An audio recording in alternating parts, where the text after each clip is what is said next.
Hey guys, welcome in. Hope you're having a great Wednesday. It's the Rob Kendall Show. Thanks for spending it with us. Indiana news and politics and government you're not going to get anywhere else. So we got a fun show for you today. Coming up a little bit later, this wheel tax. We've seen these communities raising the wheel taxes.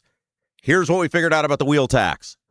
Nobody knows what's going on, including the lawmakers who voted on it and the policymakers who wrote the bill. Glenn Adams from the Brownsburg Town Council is going to be with us. They think they've figured out a way to actually cut the wheel tax and still get state matching funds, which is in direct contrast from what other communities have said when they've claimed they had to raise the wheel tax. It's a mess, and it tells you a lot about Indiana government that both the lawmakers who wrote the bill and the policymakers, or the lawmakers who voted on the bill and the policymakers who wrote the bill, can't even agree exactly what the bill said. So we're going to try to make some sense of it. That's what we do here. We take the complicated, try to simplify it. Glenn Adams is going to be with us, talk about what they've found with the wheel tax and what they think, based on the people they've talked to at the Statehouse, communities across central Indiana, could be able to do. We've said this for years. Raising taxes is a choice. It's always done by consent. You never have to do it. And the people who do it, they are lazy. Your elected officials who raise your taxes are lazy, uncreative people, and we'll give you another example of how it doesn't have to be done coming up here in just a little bit. Plus, Adam Ritz is going to be with us. You guys may remember Adam Ritz, years and years on X103 afternoon guy, arguably at one point the most famous radio personality in the city of Indianapolis. He's going to be with us. Reliving some great Indianapolis radio memories. He's now got a syndicated radio program heard on hundreds of stations across America. And so we'll be with that. It'll be great stroll down memory lane with Adam Ritz, great indie radio memories, and talk about what he's doing today. But first, yes. The governor has responded to Andy Zay, and the gloves are coming off. All right. Most of you know this by now, those of you that are regular viewers, but we have new people coming in all the time. So allow me to reset the scene before we get into this. So Governor Mike Braun appointed Andy Zay, a state senator at the time, to the Indiana Utility Regulatory Commission. They are in charge of utility policy in the state of Indiana. Now, of course, what Braun doesn't want to acknowledge is the IURC's quote-unquote, in charge of utility policy is in response to laws, codes, regulations set forth by the governor and the General Assembly. But ultimately, they make the call on whether utilities can raise rates. And Braun has said repeatedly that affordability is his top priority and that he put the new IURC, he's got the whole board now. He's made, I think, right? 5 appointments. 4 of the 5 people on the board now are appointed by Braun. And so he said, affordability is our top deal. We don't want any more rate increases. And so the first case in front of the new IURC board was AES. AES, the power provider for Indianapolis, they requested $191 million in rate increases. A reminder, because utilities are government-sponsored monopolies, the government has control over whether these companies can raise rates or not. The IURC and the utilities came together on a proposed settlement of about $91 million. And that is, of course, half or a little bit more than half of what the initial proposal was. The board itself then said that's still too much, and they cut that number down to just over $70 million. So about a third of what AES had asked for. They said, based on the rules, regulations, codes, etc., set forth by the Governor and General Assembly, we believe this is reasonable. And they voted for it, and Braun blew a gasket. And he removed Andy Zay as chairman, who he had just appointed as chairman of the IURC. A few weeks later, an announcement comes down that Andy Zay has been removed from the IURC for cause. Now, that's relevant because the IURC, you cannot be removed just because the governor doesn't like the way you voted. That's not how this works. It's just like the Supreme Court. The governor gets his say on the appointment and then see ya, unless you do certain things. Now, what exactly for cause is, as we talked with Nikki Kelly about from the Indiana Capital Chronicle, that's kind of a gray area. But they said it's for cause. And they listed some things that Zay supposedly did. The problem is every time Braun goes out and does an interview about it, he doesn't talk about the things Zay supposedly did. He talks about how Zay didn't vote the way he wanted on the AES case. And so Andy Zay filed a lawsuit alleging that he was improperly removed from the IURC and said, I want my job back. And he laid out these things that Braun allegedly did, the pressures that were put on him, including in what was almost like a Goodfellas or Godfather type of scene. He allegedly goes into a room where it's the governor and the governor's chief of staff and the energy secretary and the consumer counselor, who's the advocate for the ratepayers. And he's basically attempting to be bullied into changing his vote. And he walks out of the meeting and says, this is ex parte communication. It's a wild allegation. And so we have been waiting for the governor's office to respond formally in court documents to Andy Zay's allegations. This is obviously being expedited. Zay wants his spot on the board back. He is saying we need this resolved quickly because if I was improperly fired, you're going to have a guy in Josh Bain who's going to be casting votes who was my replacement, who shouldn't be there, and then those votes shouldn't count. So from the Capital Chronicle, and they have a huge write-up on this. Oh, this is wild stuff. Now, remember, it is believed that Zay wants to put the governor under oath. He wants to force the governor to have to testify about what he did and why. We talked with Nikki Kelly yesterday. She said that's being fought. This is laid out in the article, which we'll get to in just a moment. Here's what the Capital Chronicle wrote. The new legal response says the governor's office learned Zay used campaign funds for impermissible purposes, namely the purchase of ties and scarves emblazoned with his initials, plus images of utility-themed objects such as a power plant and electrical station. The tag reads, designed exclusively for Andy Zay by Candor Threads. A campaign expenditure report shows that $3,091 purchased from Candor Threads on February 1st.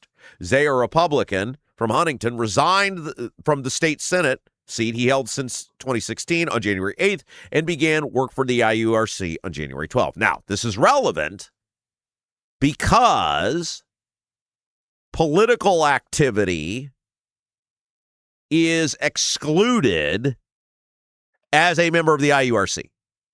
You're a court. You're like a judge. There's very strict rules around what can be done once you are on that board. And it makes sense, right? Just like with judges. You want them to be impartial. You want them to be fair. Obviously, every person still has political leanings or beliefs or whatever, but they don't want you flaunting that. So now you've got a major issue that Zay joins the board January 12th, and according to the governor's office, would be engaging in political activity by using political funds for a non-political activity. Big deal. And I may have been dead wrong on this because I saw Zay's initial filing and the initial lawsuit, and I said, Zay's been around forever. He's in the Senate for 10 years. He knows how all of these things work. There's no way he'd be this stupid. Maybe he was. I think maybe that's what we're going to take away with it from all of this when it's all said and done. We're going to learn how brazen some of these people are, and we're going to learn how stupid they are. We'll see. I mean, we got a long way to go. But the fact that he's appointed to the board, he began work January 12th, and you've got him, according to this article from the Capital Chronicle and documents submitted by the governor's office, making a by the way, look, I get it. I'm a Kohl's shopper. I'm a Walmart shopper. You can spend $3,091 on ties and scarves? What? Jason, is that a thing? That you could spend $3,091 on ties and scarves? Jason said you're a weirdo. That is the first. I said, what is he doing? And according to the governor's office, it came from the campaign account when you're not supposed to be engaged in political activity. The Indiana Election Division, according to the Indiana Capitol Chronicle, told the governor's office the expenditure didn't appear to be legitimate, according to Braun's response. There are very strict rules about what you can or cannot use campaign activity for. Now, this is not the fault of the merchant. It's the fault of the, well, you normally say candidate, but in this case, Zay was not a candidate, which also raises another red flag.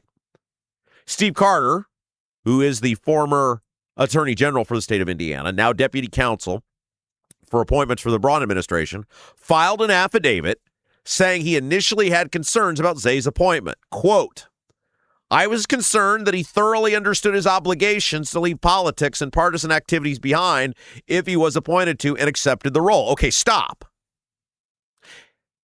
If Carter had these concerns, why were they not relayed to the governor? And this is exactly what we said. If you go back in the time machine, if you rewind the tape, go back to the old episodes that I told you from the I think I told you guys this when Zay was a candidate. If you want to go way, way back to the old radio show, I think most of those have been deleted. But we're here. I think the radio shows are gone, but we're still here. You can go back to our old shows. After Zay was picked, old radio show when he was a candidate, and I believe I told you guys, Zay's an institutionalist. You can't pick an institutionalist and not believe that he is going to be loyal to the institution or play by the rules of the institution or abide by the institution. Everybody knew what Zay was. He's a known quantity. He'd been a state senator for 10 years with the voting record. If Carter had these concerns, which sounds like they were valid, why didn't he tell the governor? Or if he did tell the governor, which is probably the most likely scenario, that's on Braun. All of this is on Braun because Braun picked a guy that he should have known who he was. Take these allegations out of the equation. The fact that Zay agreed to raise rates should not have surprised anyone. And that's not on Andy Zay. That's his philosophy. That's who he's been. That's on Braun. Braun always wants to remove himself from any responsibility for the picks he's made. And look at how bad some of those picks have been. Jennifer Ruth Green. Abernathy was INDOT. What are we doing? Krupp over at DCS. This Zay pick. High-profile choices by Braun that have been bad choices, that have not gone well. And yet Braun never steps up and says, that's on me. Carter goes on to say in the affidavit, Mr. Zay's use of campaign contributions was concerning because the purchases did not appear to be for legitimate campaign-related purpose.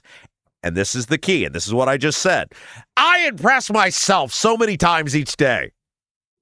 Like, my mind works in ways other people's don't. And now here I'm reading this article, and it's like, oh, I was exactly right. Get this. And this is from Doug Carter, former attorney general, now the deputy counsel for appointments for the Braun administration. And this is the key. And if they were for a campaign-related purpose, then may have been in violation of the prohibition of a commissioner engaging in political activity. Damn, I'm good. Bingo. You can't have it both ways. Either, you can't have somebody making a campaign purchase and it not being campaign activity. It's the campaign account. It is used for campaign purposes. So if you're spending, and we're not talking about $10 here, guys. We're talking about, according to the affidavit, $3,091. Again, this is not just Andy Zay. This is going to be an opportunity for us to shine a light on who these people are, how the system works. You got to see beyond just the issue. You've got to see a bigger picture that's being presented here. Either he's that stupid or he's that brazen. If the filings by the Braun administration are correct, either he's that brazen or he's that stupid. the campaign report. Remember, January 12th is our date, right? January 12th is the date he starts working for the IURC. The campaign report also shows a $1,900 meal at St. Elmo's on February 1st. Guys, I get that I'm the cheapest person alive. I have eaten at St. Elmo's within the past year and a half. I got a gift card. I wasn't paying. I pay. No, not at St. Elmo's. Even at St. Elmo's, you got to have a hell of an evening to spend $1,900. I mean, I don't know. Let's just, even that, yeah, that sounds like it could have been a lot of liquor. I haven't seen the receipts yet, but that's, look, even at $100 a person, which I think even at St. Elmo's, you got to stretch for a meal to get you to $100 a person. That's 19 people. What the hell is Andy Zay spending $1,900 on at St. Elmo's? The key date? February the 1st. February the 1st is the date, which puts us half a month, more than a half month, past the January 12th start date. And, it comes back to Jason's theory that there might have been a lot of liquor. $147 charge to Hyatt Place on the same day. Hotel. I mean, I don't know about you guys, but have you ever, had a steak and been like, oh, I'm so tired, I couldn't possibly drive home? The shrimp cocktail, it's exhausted me. I can't possibly get in my car. It's a danger to me to drive home. I'm going to need to stay at the Hyatt Place. Oh, this is great, guys. The gloves are coming off. $1,900 at St. Elmo. $147 charge to the Hyatt Place from a campaign account, according to the Indiana Capital Chronicle, on February 1st, which is more than a half a month after he started working for the IURC. Political activity, if it comes out of the campaign account. Yeah, Jason asked, does St. Elmo's sell ties? Additionally, the filing says, according to the Capital Chronicle, Zay improperly awarded bonuses to IURC employees. The Capital Chronicle reported Zay gave $900, quote, spot bonuses to the entire staff May the 9th. All right, stop. We got into this with Nikki Kelly yesterday.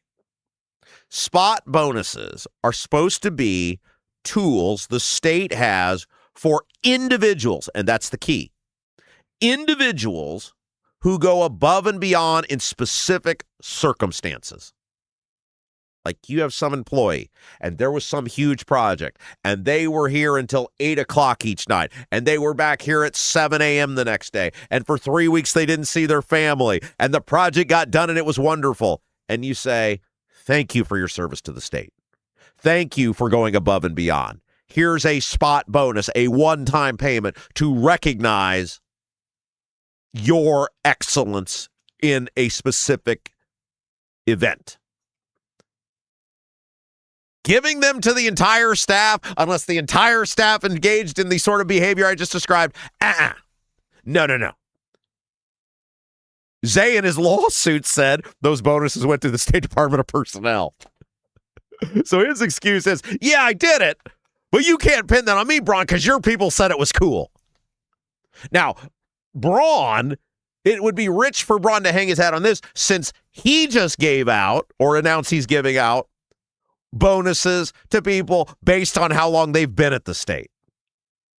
Remember, you'd been here a year and a half, you get it goes up to $2,500 based on, as I recall, based on the number. So rich for Braun to hang his hat on that one when he's essentially done the same thing.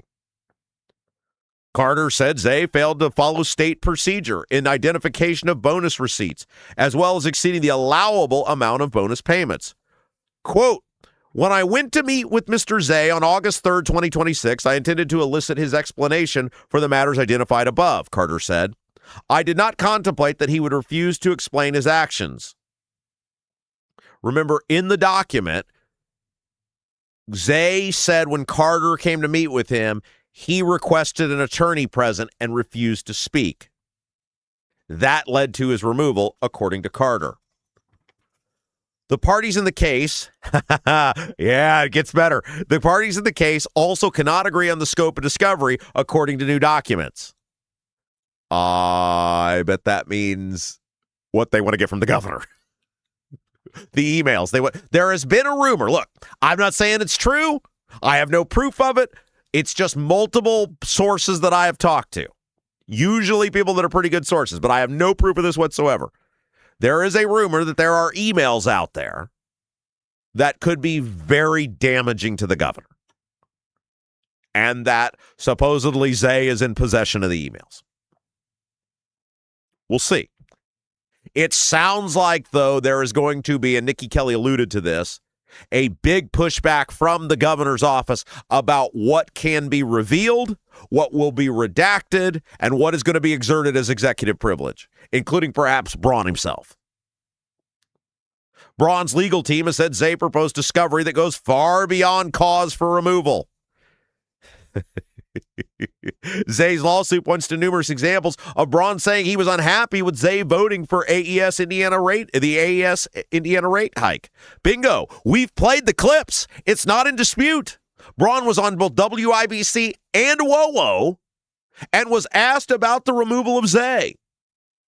And at no point in the clips that we played for you did Braun say it was these specific things that would have hit for cause. He repeatedly referenced Zay's vote on the AES rate hike. I'm sure they want to put the governor under oath and they want to admit these audio clips to say, well, Mr. Governor, you were asked repeatedly by the media, why did you remove Mr. Zay? And none of these things that are in this response were mentioned. Why? Why did you just mention the AES rate hike?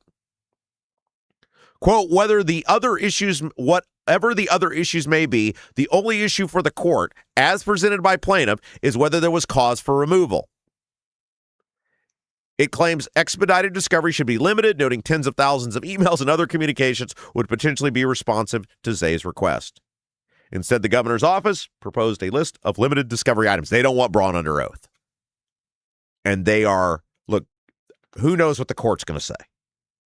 But there is a strong potential that if the governor is put under oath, it is going to blow the lid off this state.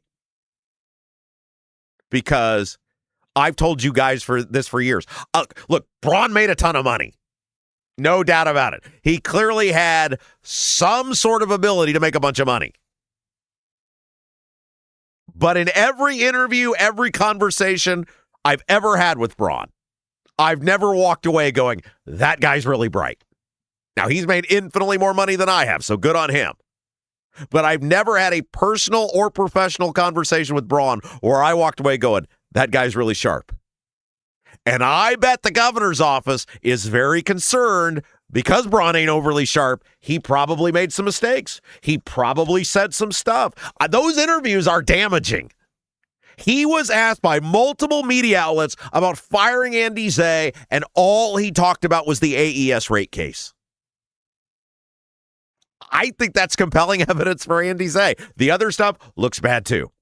We'll keep you up to date. Huge story yesterday with the Braun administration responding to Andy Zay's lawsuit about his removal from the IURC.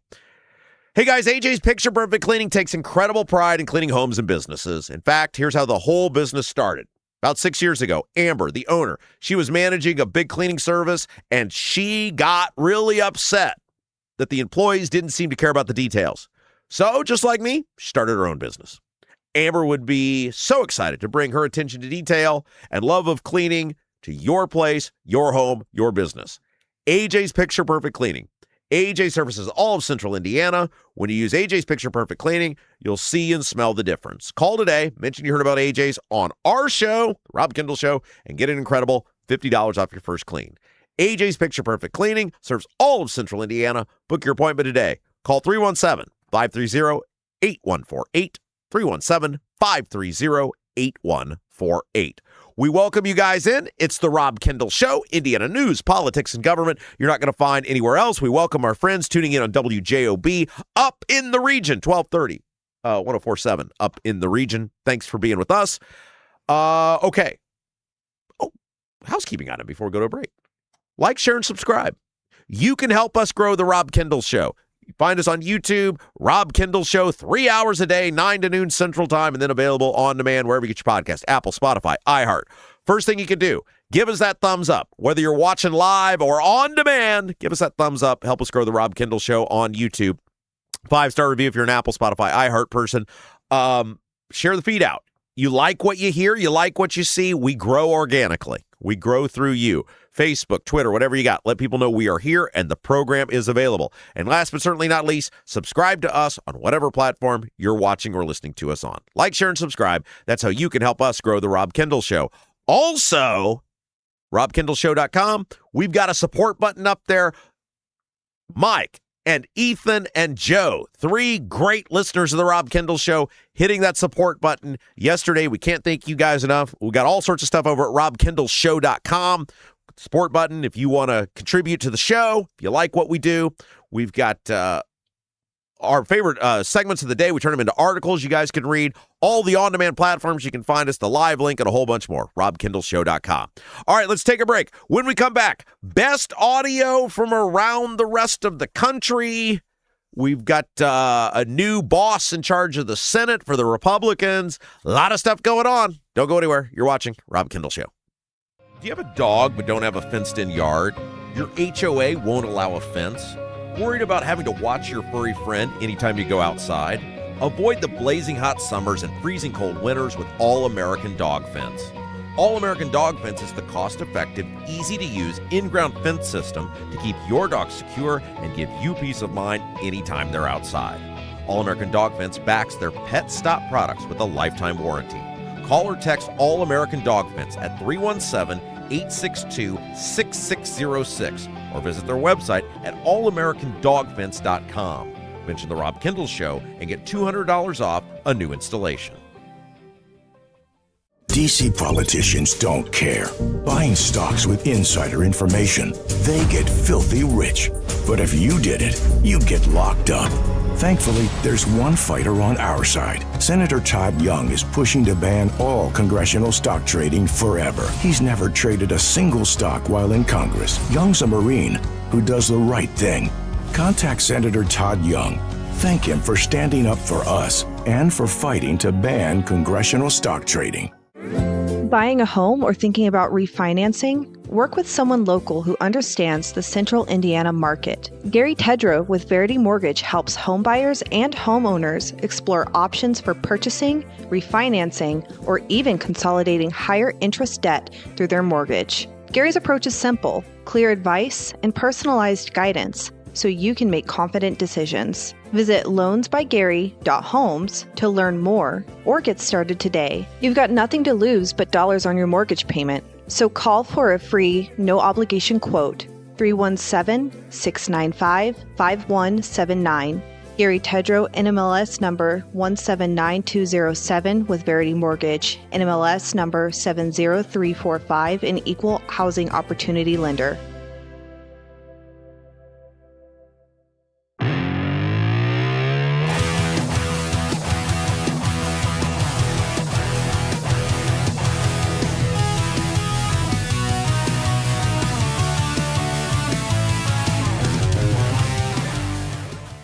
Hey guys, welcome back. It's the Rob Kendall Show, Indiana news, politics, and government you can't find anywhere else. Guys, I got to thank you before we get into our best audio from across the country. You guys have been amazing. We're 6 months into this thing now, or almost 6 months into this thing, and we can't thank you enough for staying with us, for being loyal, for helping us grow the program. You know, we're doing thousands of people across our platforms every single day, and I had somebody who is big into YouTube. They sent me a video and they said, you need to watch this video. And according to data, special videos, people that are putting, one video out a week or whatever, only 12% of all YouTube users get 1,000 views on their video. And we do most days well over that just on YouTube every single day. The growth of this platform, the growth of this show, and we've done gangbusters on the Apple, the iHeart, the Spotify. That has blown me away at how well that's done. but just on YouTube alone, we are a top 10% of all YouTube performers. And we do it every day. And that's because of you guys. So I want to thank you guys from the bottom of my heart.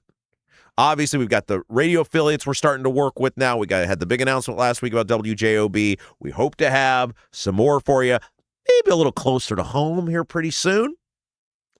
And that's because of you guys. So thank you for staying engaged. Thank you for being here each day. Thank you for sharing the information out. We couldn't do it without you guys. Thanks for growing the Rob Kendall Show.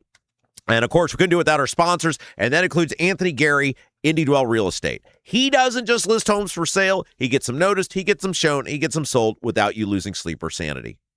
Anthony Gary, he's trained with some of the top negotiators on earth and is ready to help you achieve your real estate goals. Put Anthony's expert selling strategy and experience to work for you. Call or text Anthony Gary, Indy Dwell Real Estate, 317-756-1159. 317-756-1159. He'd love to hear from you. Look, even if you're not ready today to buy or sell your home, get a plan in place. He'd love to learn about you, give you some options that might be out there. Plan ahead. Anthony Gary, Indy Dwell Real Estate, 317-756-1159. All right, best audio from around the globe. For those of you who are new, our bread is buttered with Indiana news, politics, and government. But we recognize there's a lot of stuff going on in the world, so we do dedicate some time on each show to that. And we try to kind of, we try to synchronize it, right? I don't know if synchronize is the right word, but we try to put it all in one little bow. And we feel like audio from across the country is a great way to do that, what other people are saying, what other people are thinking.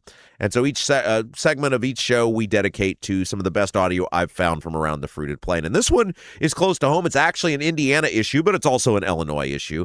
And it is the Bears Stadium. Now, I know some of you are like, football, get on with it. I don't care about football. You need to care about the Bears Stadium and the potential for going to Hammond because it's going to cost you billions of dollars if it goes through. There is no doubt you as a taxpayer are going to pay for the Bears Stadium in Hammond, whether you live up in the region or you live down here. It's a huge deal. And really the bigger story is how fast and with what glee the lawmakers moved to enact massive tax increases on you to pay for billionaires to have essentially what amounts to a free stadium. Not working for you on property taxes, not working for you on utility bills, not cleaning up corruption with the IEDC. But they sprinted on the Bears Stadium. That's why we spend so much time on it. Two reasons. One, it's going to cost you a crap ton of money. You're going to pay for it. And two, it shows you who our government officials are and how they operate. And we have said from the beginning, we believe Indiana is being used. Look, I have been a Bears fan my entire life. I'm not saying I'm a Bears insider. I'm not saying I'm a Bears expert. But when you follow a team for 40 years, you get to know a little bit about them and how they operate. And Illinois, and specifically the city of Chicago, are in the blood of the Chicago Bears because they are still owned by the same family that has owned them from their inception. The McCaskey family are the descendants of George Halas, the founder of the National Football League, the founder of the Chicago Bears, and Illinois was in his blood. And I believe from the beginning that the Bears' whole goal was to stay in Illinois. Now, ultimately, maybe the Indiana giveaways are too great. Could happen. But when you see the giveaways that have been on the table for 8 months now, right? 7 months now, and the Bears have still yet to act. Complete inaction, or what is perceived as complete inaction, by the Illinois legislature, Chicago city government, and this sweetheart of a deal from Indiana's been on the table for 7 months, and they haven't accepted. Red flags. Couple that with the fact that the Bears have spent hundreds of millions of dollars on a property in Arlington Heights, Illinois. And I have said I believe that Indiana's being used. And then it came with this whole fake reporting that the or false reporting by some guy who got catfished that the Bears last week were going to make an announcement that they were coming to Hammond and they were going to announce they were the Indiana Bears. Of course, none of that was true. The Bears continue to say their focus is on Hammond. Yet there has now been reporting by numerous legitimate media outlets that the commissioner of the National Football League, Roger Goodell, met with Illinois lawmakers last week. In fact, it was the same day the Bears were out saying our sole focus is on Hammond. And so a lot of people like me continue to believe the Bears actually want to stay in Illinois, and they put the commissioner on it because they're not getting what they want from the Illinois General Assembly. So Mike Florio is a big name in the pro football media world. Pro Football Talk is his media enterprise. And he was on 104.3 The Score in Chicago. And here you're going to hear him speculate that Hammond could be a bluff and that the commissioner and the owners of the National Football League have told the Chicago Bears they are not leaving Illinois. Take a listen. Well, and he could be saying to the Bears, look, we've looked at Hammond. You're not moving this team to Hammond. You're not. It's not happening. You can bluff all you want, but when push comes to shove, the other owners, and at least 23 other owners, would have to approve this move. They're not going to approve a relocation of one of the key historic franchises, which has only ever played its home games in Chicago or in Illinois, to cross the border to Indiana. So have your fun. Try to conjure leverage with this, but we're not going to let you do it. And that's something they're never going to declare publicly because it blows up the leverage to the extent that the leverage has any value to it. So I could see a combination of the league telling the Bears, you're not moving to Indiana. The Bears saying, yeah, we know we're not moving to Indiana, but this is our only way to get a deal done in Illinois. And then the commissioner saying, well, let me try to convince the people in Illinois that you're serious about moving to Indiana, even if we're not going to let you move to Indiana. Look, the real takeaway from this, especially if it doesn't work out, is our lawmakers told you who they were. Not that you needed reminded. Sprinting to help the Chicago Bears. Sprinting to take billions of dollars away from you via tax increases to give it to a multi-billion-dollar pro sports franchise. And it may not even come to fruition. We should hope as taxpayers it doesn't. I think that's part of why Illinois hasn't shown any motivation. They look at the deal Indiana offered, and it's so bad for the taxpayers, and Chicago's still going to get most of the benefit, that they say, go ahead. We're not doing that deal. It's horrible. But I think most people, and we've talked with Chuck Pullen from WJOB about this. They cover this stuff all the time. Believe the Bears' heart is still in Indiana, or is in Illinois. They don't really want to come to Indiana. And I'll tell you what was incredibly damaging, and it's fascinating the world we live in. There is that video out there that has surfaced of a guy at the Bears' first preseason game. And he pans back. He's near the top of Soldier Field in Chicago. And he pans back. And it's labeled, here's what the Bears' new skyline or something like that is going to look like in Hammond. He pans back, you go across the water, and you see these smokestacks. And they're just blowing stuff up into the air. It looks like some dystopian, just awful imagery. Now, technically it was Gary, right? So I had retweeted it and said, this isn't completely accurate, but it's still hilarious. And Hammond ain't Gary, but it's close enough that, it's gotten millions of views and thousands of shares.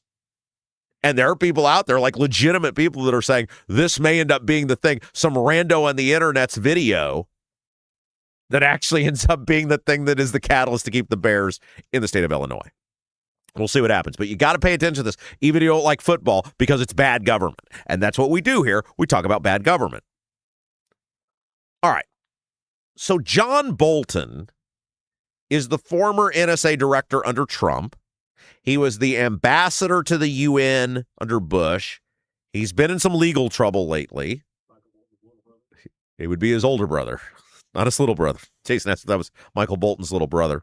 But he's been in some trouble lately because he had classified documents, and he pled guilty to the classified documents that he had. Have we ever figured out why some people can have classified documents and some can't? Seems very selective on who can have them and who can't. But anyway, John Bolton, I believe this was MSNBC that he was on. Well, it's not MSNBC now. It's MSN now. It's MS now, but it used to be MSNBC. And he said what I think a lot of us feel. He has no idea what Trump's trying to do with Iran. And exactly as we've said on this show from the beginning, he made a huge mistake stopping the attacks after 6 weeks. Here is John Bolton, former UN ambassador under Bush and NSA director under Trump, talking about Trump and Iran. Well, how long do we have? I mean, he obviously didn't understand fully when he started what his objectives were. He didn't prepare for the possibility of an extended conflict, and he hasn't known how to measure what progress he's making toward his objectives. Look, I come from the perspective of having believed for over 20 years that there will not be peace and stability in the Middle East until the regime in Tehran is removed. I hoped at the beginning of this conflict, that's maybe what Trump wanted. I don't know what he wanted. I think it's clear he doesn't think strategically. He has a short attention span, and we are where we are now in large measure because of that. I don't know what Providence is going to do to help Trump out of the mess he's made, but I think in the near term, the more pressure we put on Iran, the harder it's going to be for the Revolutionary Guard to carry out the kind of threats they're making. I think we made a big mistake at the end of the 6 weeks of attacks by stopping, and I think we're paying for that in substantial measure right now. He said something in there that is, I think, very true about Trump and a major reason this is not going well. And I think it's part of why a lot of Trump's presidency has not gone well. Trump does have a very short attention span. And you see this a lot with very successful people, especially in the business world. The thrill of the hunt, the thrill of the catch, the thrill of the game is far more fulfilling than the thing itself. And look, that is true of Trump. It's also true of a lot of very successful people in the business world. You know, we are ambitious people here. Jason and I have done a lot of stuff together that it was the thrill of the thing, and then you do it, and you go, okay, we did it. On to the next thing. Oh, crap, we're stuck with this radio station now. Oh, that was a bad idea. So I'm not knocking Trump. That works in business. Ambitious people like challenges. Ambitious people like conquests. Ambitious people like the chase, the hunt, the thrill. It's not all that different from dating. There's a lot of people that, it's like chasing after the girl, right? You chase, you got her. It wasn't that great. Next. But, dude, you spent like a year. Yeah, it was fine. And Been there. Next thing. It doesn't work when you're leading a country. One of the reasons, well, it's not all that great of a bill, but you notice Trump never sells after the fact. Like, you look at predecessors as president, whatever their signature agenda item is or was, it gets passed. What do? They go across the country and they start selling the thing. Here's what we did. Here's why it's good for you. We're going to, be at a school with children, or we're going to be at a auto manufacturing plant. And here's this business that blah, blah, blah, right? Because that not only elevates the policy, you have the bully pulpit of the presidency, it also helps the politicians who voted for it. We're here today in so-and-so'sburg, and Congressman what's-his-name is here, and Senator Yoo-hoo is over there, and they were instrumental in helping me, and here's how many jobs are, all of this stuff, right? Trump doesn't do that. He does not do that. Certainly not to the extent previous presidents have. Why? It's not interesting to him. There was an article that came out, I think it was Politico, I could be wrong, in which Trump insiders, maybe The Hill, said there were people who work around Trump said he hates going out and campaigning for these Congress people. He doesn't want to do it because it's not about him. His whole deal, just as it's been his whole life, is about the next thing. All right, big, beautiful bill passed. What's next? Well, sir, you got to go out and tell the people why this works. There's a lot of people that don't like it. A lot of people are concerned about spending. Nah. Next thing, next topic. And in the case of Iran, I think he got told, you do this, it'll be a few weeks, we're going to win, you're going to look like a rock star. You'll be the guy that finally toppled the Iranians after 50 years. Great. And I don't think either they told him or he didn't think it through or he didn't care about what if it is a protracted thing.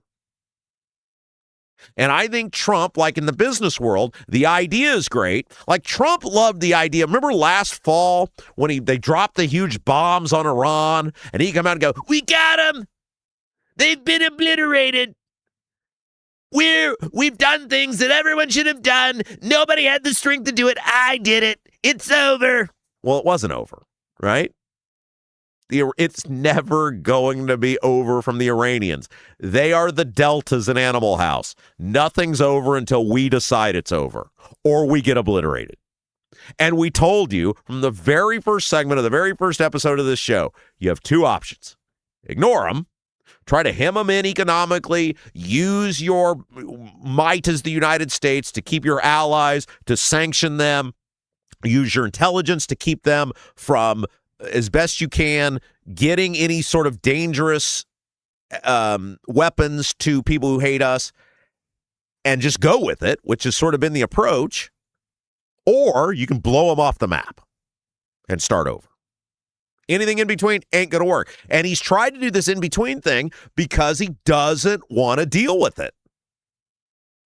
I don't think Trump has the stomach to kill millions of people. I don't think he does. And you're never going to, you're never going to take out a regime like the Iranians without the willingness to do that. Look at what we ran into. Look at all battles throughout history. Why did the Japanese surrender in World War II? Because we dropped 2 atomic bombs on the country, and we were prepared to do more. And Truman, if you read any sort of historical documents, he struggled, as any person would, mightily with that choice because he knew the amount of people that were going to perish. But he knew in order to win, I can't sacrifice 1 million of my own guys invading the Japan, the mainland. I can't go into all these islands. I'm not going to do that. I'm not going to have 5 years or whatever it might be of this. We got to end it. That's what it took to get the Japanese to the table.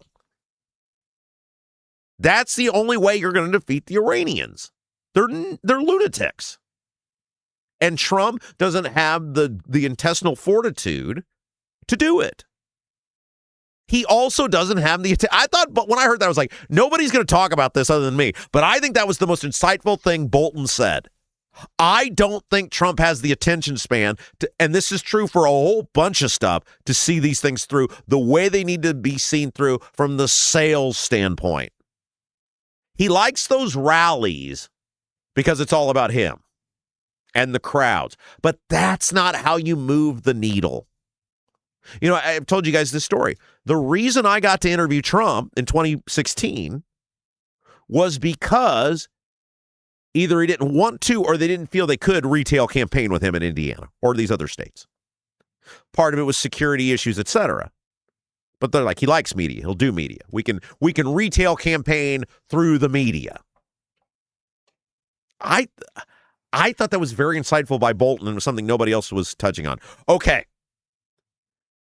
Big announcement yesterday from CBS, guys. And if you're of a certain age, which most of you are that are listening to this program, this is going to hit you right in the feels.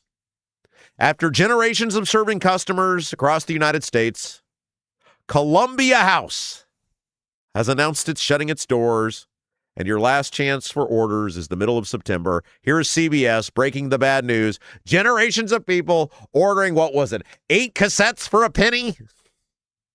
No more. Bye-bye, Columbia House. If you recognize the phrase 8 CDs for a penny, I have generational news for you tonight. After 71 years and a transition from vinyl to tapes to CD, Columbia House is no more. They once had 16 million members, but streaming killed the mail order star. Last day for orders, September 15th. I was in Walmart the other day and, going around getting groceries and other stuff. And Thought, well, I'll go in the electronics, see what's going on in there. And they still had, and this blew my mind, a very little section of CDs. I couldn't believe that they still had a very little section of CDs. And it's interesting because I told you guys I was watching this interview with the guy who is a YouTube expert this morning. And he was talking about how YouTube is really on the verge, if things go right for them, of actually taking over terrestrial television and potentially other major streaming platforms. And that someday, potentially, television as we know it could be a bygone thing. And I think that's sort of what you see like with Columbia House, is that the only inevitability is change and advancement and moving forward. And we've talked about this with what we're doing here. We chose this always with an intention that someday it'll be heard on radio stations again. We're in the process of starting that, as you guys know. But we also have to recognize that while radio will, for the remainder of my days and yours, be a player in some capacity, it's not what it once was. People have the freedom of choice. And the freedom of choice means you as a product, which whether you're McDonald's or your Oreos or your whatever, this, right? You have to meet, we are a product here. The Rob Kendall Show is a product. We have to meet, in any business, you have to meet the people where they are. You can't just say, come to me anymore, because they don't have to, and they're not going to. That's part of showing respect for your audience, is meeting them where they're making their choices. And so for Columbia House, not that they did anything wrong, there's just no need for the product anymore. Doesn't mean it wasn't awesome. Doesn't mean it wasn't a part of Americana. You know, at some point, the horse and buggy guy went out of business, right? Everybody was driving cars. But I did want to take a moment to recognize that and say farewell to an American institution that Columbia House is calling it quits. One other piece of audio. This is from former Clinton advisor, very famous Democrat pollster. His name is Mark Penn. Mark Penn was with Clinton for years. I think he was also involved with Obama. And he was on Hannity. And he got asked, as a sort of a mainstream old school Democrat, could he vote for some of these maniac socialist people? And I thought this was fascinating because he's a party guy. And we know the party's moving more and more towards the maniacs. But to his credit, he said, absolutely not. No dice. Take a listen. Could you vote for El Sayed or Tallarico or Troy Jackson? These candidates are too extreme for me. You know, I'm pro-American all the way. I think that's vitally important. I think that's vitally important. I really think in Michigan, it's really unfortunate that the Democratic primary voters went in that direction. I think that there's a groundswell now of former Democrats who are not going to accept this kind of radicalism, even if it's going to mean a defeat for their party. And I think you see that building. It is fascinating what's playing out with the Democrats right now. It's actually playing out on the other side with the Republicans, where you have the old guard seeing what they created being taken away from them. Now, in the case of the Democrats, it's the traditional blue dog, moderate. I mean, you can say whatever you want about Bill Clinton, and Penn was there for Clinton. He was a big Clinton guy. Bill Clinton balanced the federal budget. Whatever you want about Clinton's personal acts, the defiling of the office, disrespecting the office, all fair. Lied under oath, absolutely. Should have gone to prison. You or I done it, we've gone to prison. But one of the great things about our show, and us always being able to be an independent voice and find the truth, is we can tell you the good and the bad. And Bill Clinton, economically, his policies by force. I mean, don't kid yourself. Clinton didn't enter as this fiscal conservative. What they call it, triangulation, right? He gets elected in 92, 94, he gets smoked with the contract with America because people are pissed off at the Democrats. And Clinton triangulates. He comes back. He says, okay, American people didn't want this. I want to get reelected. What do you, the Republicans, want so we can all work together because I want to get reelected? And he won in a landslide. And a big part of that was balancing the federal budget. And that balancing of the federal budget oversaw the greatest economy in the history of the world. You look at like 98 until September 11th, this economy was gangbusters, guys.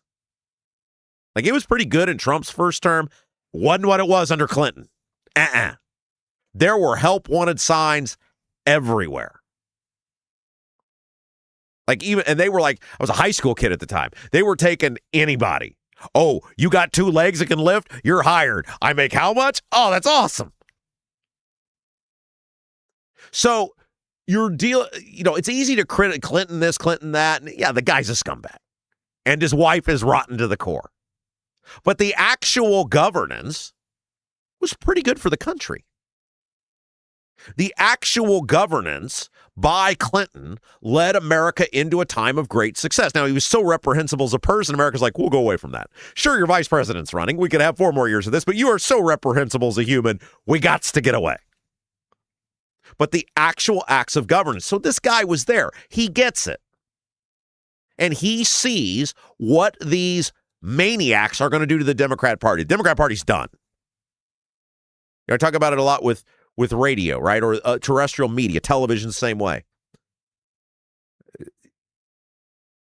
Everything is changing, and it's changing rapidly. And this guy sees that it's over for the Democrats. He's not going to go along with it, but the Democrats ceded too much ground to these people, most of it done in opposition, obsessive opposition to Donald Trump, and they allowed these maniacs, it's like let the inmates run the asylum. And once the inmates take control, there ain't nothing going to do about it. It's over for the Democrats. He recognizes it. Bye-bye. Hey, you guys got a leaky chimney, water in the basement, cracks around the exterior of your home? Bramwell Mackay Property Services and Consultants is your authority for chimney repair, tuck pointing, foundation repair, crawl space to basement conversions, basement waterproofing, and more. Bramwell Mackay doesn't offer quick patches. Their team of 40-year master masons and industry experts address the root cause and provide solutions that last lifetimes. Your home is one of your biggest investments. Treat it that way. Bramwell Mackay, your masonry, foundation, and chimney specialists. Okay, guys, we're going to take a break. When we come back, indie radio legend Adam Ritz going to be with us. You guys may remember him for years. Man, he was arguably the most famous radio personality in the city of Indianapolis. And we're going to talk about some indie radio memories. We're going to talk about the condition of the business.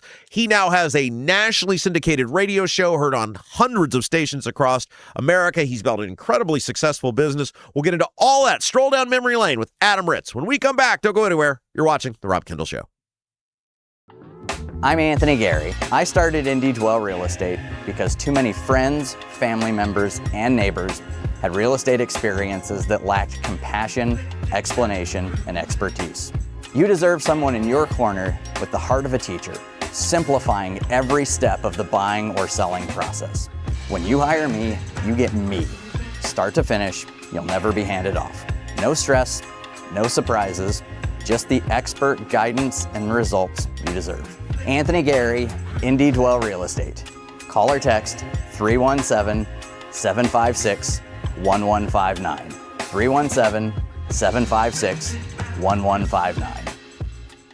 Did you know Honeysuckle Hill in Brazil offers more than just a fabulous made-from-scratch meal at the bistro? It also has an adjoining cottage, great for a perfect, relaxing weekend away with a scenic waterfront view. The cottage offers 3 bedrooms, 2 baths with spa-like tile showers, full kitchen, living room with fireplace, laundry facilities, and a full deck overlooking the lake. And Andy, one of the owners, delivers breakfast in a picnic basket at 8:30 each morning. Plan the perfect weekend away at the scenic Honeysuckle Hill property on the water in beautiful Brazil. Book today by visiting their website at honeysucklehillb.com. Are you seeing cracks in mortar, moisture working through walls, facade or structural failure beginning to surface? Bramwell Mackay sets the standard for exterior and structural building solutions. Our 40-year master masons and industry experts address moisture intrusion, failing foundations, masonry deterioration, and more. From preserving historic landmarks to addressing modern building envelope issues, Bramwell Mackay delivers full-spectrum service with white-glove professionalism. In Indianapolis, call 812-33-BRICK. 812-33-BRICK.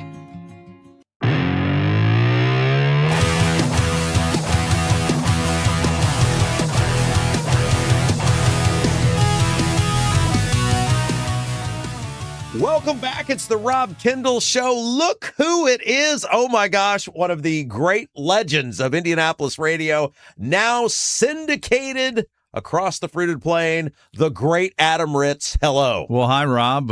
What a great introduction. I don't know if I deserve that, but I'll take it. You never age. Like, you're timeless. I feel Yes. like you look the same for like 30 years. Well, your listeners would believe you if we weren't on video right now. I don't age on the radio, but when you throw a camera in, yeah, there's some aging. I want to get into some of the, because you obviously, people like me, we grew up listening to you. You're one of the guys that influenced guys like me to be on the radio. But first, I want to talk about what you're doing now. You're dressed the part, yacht rock radio. I own the most clothing with anchors on the clothing. I didn't wear my pants. I have I have pants with anchors. If you're just listening to this, I have pants on. Yeah, because it'll go. It's a YouTube, but then Apple, Spotify. Okay. If you're just listening, do you think I just said I don't wear pants? You are wearing pants. I have pants on. I didn't wear my anchor pants today. What is yacht rock radio? Yacht rock. First of all, the term yacht rock. It's gotten so popular now that I'm only going to explain this to a few people because I think most people know by now. But I started this in 2015, and it's taken 10 years for this to get critical mass because it is huge now. Such a yacht rock phrase. So yacht rock is a subset of soft rock from the 70s and 80s. You think of Ambrosia, the Doobie Brothers, Christopher Cross, George Benson, Luther Vandross, Toto, Jerry Rafferty. So a good way to look at it too is that not all soft rock from that era is yacht rock. Yeah. But all yacht rock is soft rock. I think they said about like bourbon and whiskey, right? Like all is one and one is not all. And so you're right. Yeah. So one of the tenets of yacht rock is that it's got to have this jazzy R&B foundation. Steely Dan is a big yacht rock artist. And so I love the music. It makes me feel like a kid. The midpoint of the yacht rock era is 1980. I was born in 70, so in 80, the summer of 80, I'm 10 years old. I'm riding my bike to the neighborhood pool. I'm sitting in the back seat of my mom's car. All these songs were on the radio and on the speakers at the neighborhood pool. Now, you grew up in Carmel. I grew up in Carmel. It was much different Carmel than the Carmel we know today. Yeah, it was much smaller. I mean, we only had 1,000 people in my senior class. Now it's like 2,500 people at that small Division II college they call Carmel High School. So yacht rock is a term that was coined in 2005. In 2010 is the first time I heard of it. And 5 years later, I started a show. It wasn't a show. It was one episode. I made one episode of what I called the Yacht Rock Radio Network. It's always a network. Which was, that's what you call something that doesn't air anywhere. I wanted to make it sound bigger than it was. That's, radio, it's smoke and mirrors. How can you make this look and sound bigger than it is? Yeah, you never met a bigger bunch of phonies than our industry, right? It is a hoax, if ladies some and guy's gentlemen. talking to you, he's lying. It is a hoax. So I threw it on my website just for my best friend to hear because he's the one that told me about the term yacht rock. And some guy in Illinois found it through a Google search, asked me, he was a program director at a radio station, asked me if he could play that episode and if I'd make one every week. So that was in late 2015. So it's just you playing the music, then talking about the music. Yeah, it's just your typical music-intensive personality radio. Yeah. So, I'm playing 12, 13 songs an hour and doing talk-ups about the artist, about the music, making it contemporary. A lot of these guys are still on the road, still touring, still appearing on late-night TV or releasing even new music. You know the song Key Largo by Bertie Higgins? We love Bertie Higgins. Bertie Higgins just released a new album, and his song is charting. It's on the top 40 adult contemporary charts. That never happens. A guy from 1979 releases a new song and it charts. Okay, so this is what's fascinating is because we used to play Key Largo as bumper music all the time because I loved it. Everybody else hated it, but I loved it. And we used to have a conversation about what is a Bertie Higgins concert actually like? Does he just play a repetitive 9-minute versions of Key Largo? And I said at one point on the air, I said, Adam Ritz would be the guy who would know what a Bertie Higgins concert is like. Sadly, I know. So the great thing about these yacht rock artists is they're older now. I'm trying to be nice. They're older now. Peter Beckett from Player that sings "Baby Come Back." He just turned 78. He still performs, and what they do is Bertie Higgins. Elliot Lurie, the lead singer of Looking Glass that sings Brandy, You're a Fine Girl. Walter Egan that sings Magnet and Steel. So I want guys, to stop you real quick because Adam's show that we're about to talk about here was on our radio station. And it was like everybody we played in one show. Yeah. It was like the best of WTXY 54. The station you owned in North Carolina. And that was, I'm talking 8 years ago, maybe, is when I contacted you and said, hey, do you want to play this show? Sign us up. You said, sure. And that was, I'm talking early days. I had probably 20 affiliates 8 years ago. And since then, it's grown to 123 affiliates. I've got 123 radio stations across the country playing the show every week. I was coming back. My girlfriend at the time, now wife, we took a vacation to North Carolina. We were coming back, and it's like early on a Saturday or Sunday morning. I'm going through Kentucky, and all of a sudden I hear this voice, and I'm like, holy smokes, that guy sounds like Adam Ritz. And then I, listen to the break, and it's you. I can't remember if it was Lexington or Louisville. It was one of the two. And it was like, I tried to keep the radio on that station as long as I possibly could into Indiana to see how long I could keep the Yacht Rock radio show going. We're proud of people driving slower when they hear Yacht Rock radio so they can hear it longer if they're on a road trip. That's cool. You heard it in Kentucky. Yeah, we've got a lot of affiliates in Kentucky, a lot in Ohio, a lot in Michigan.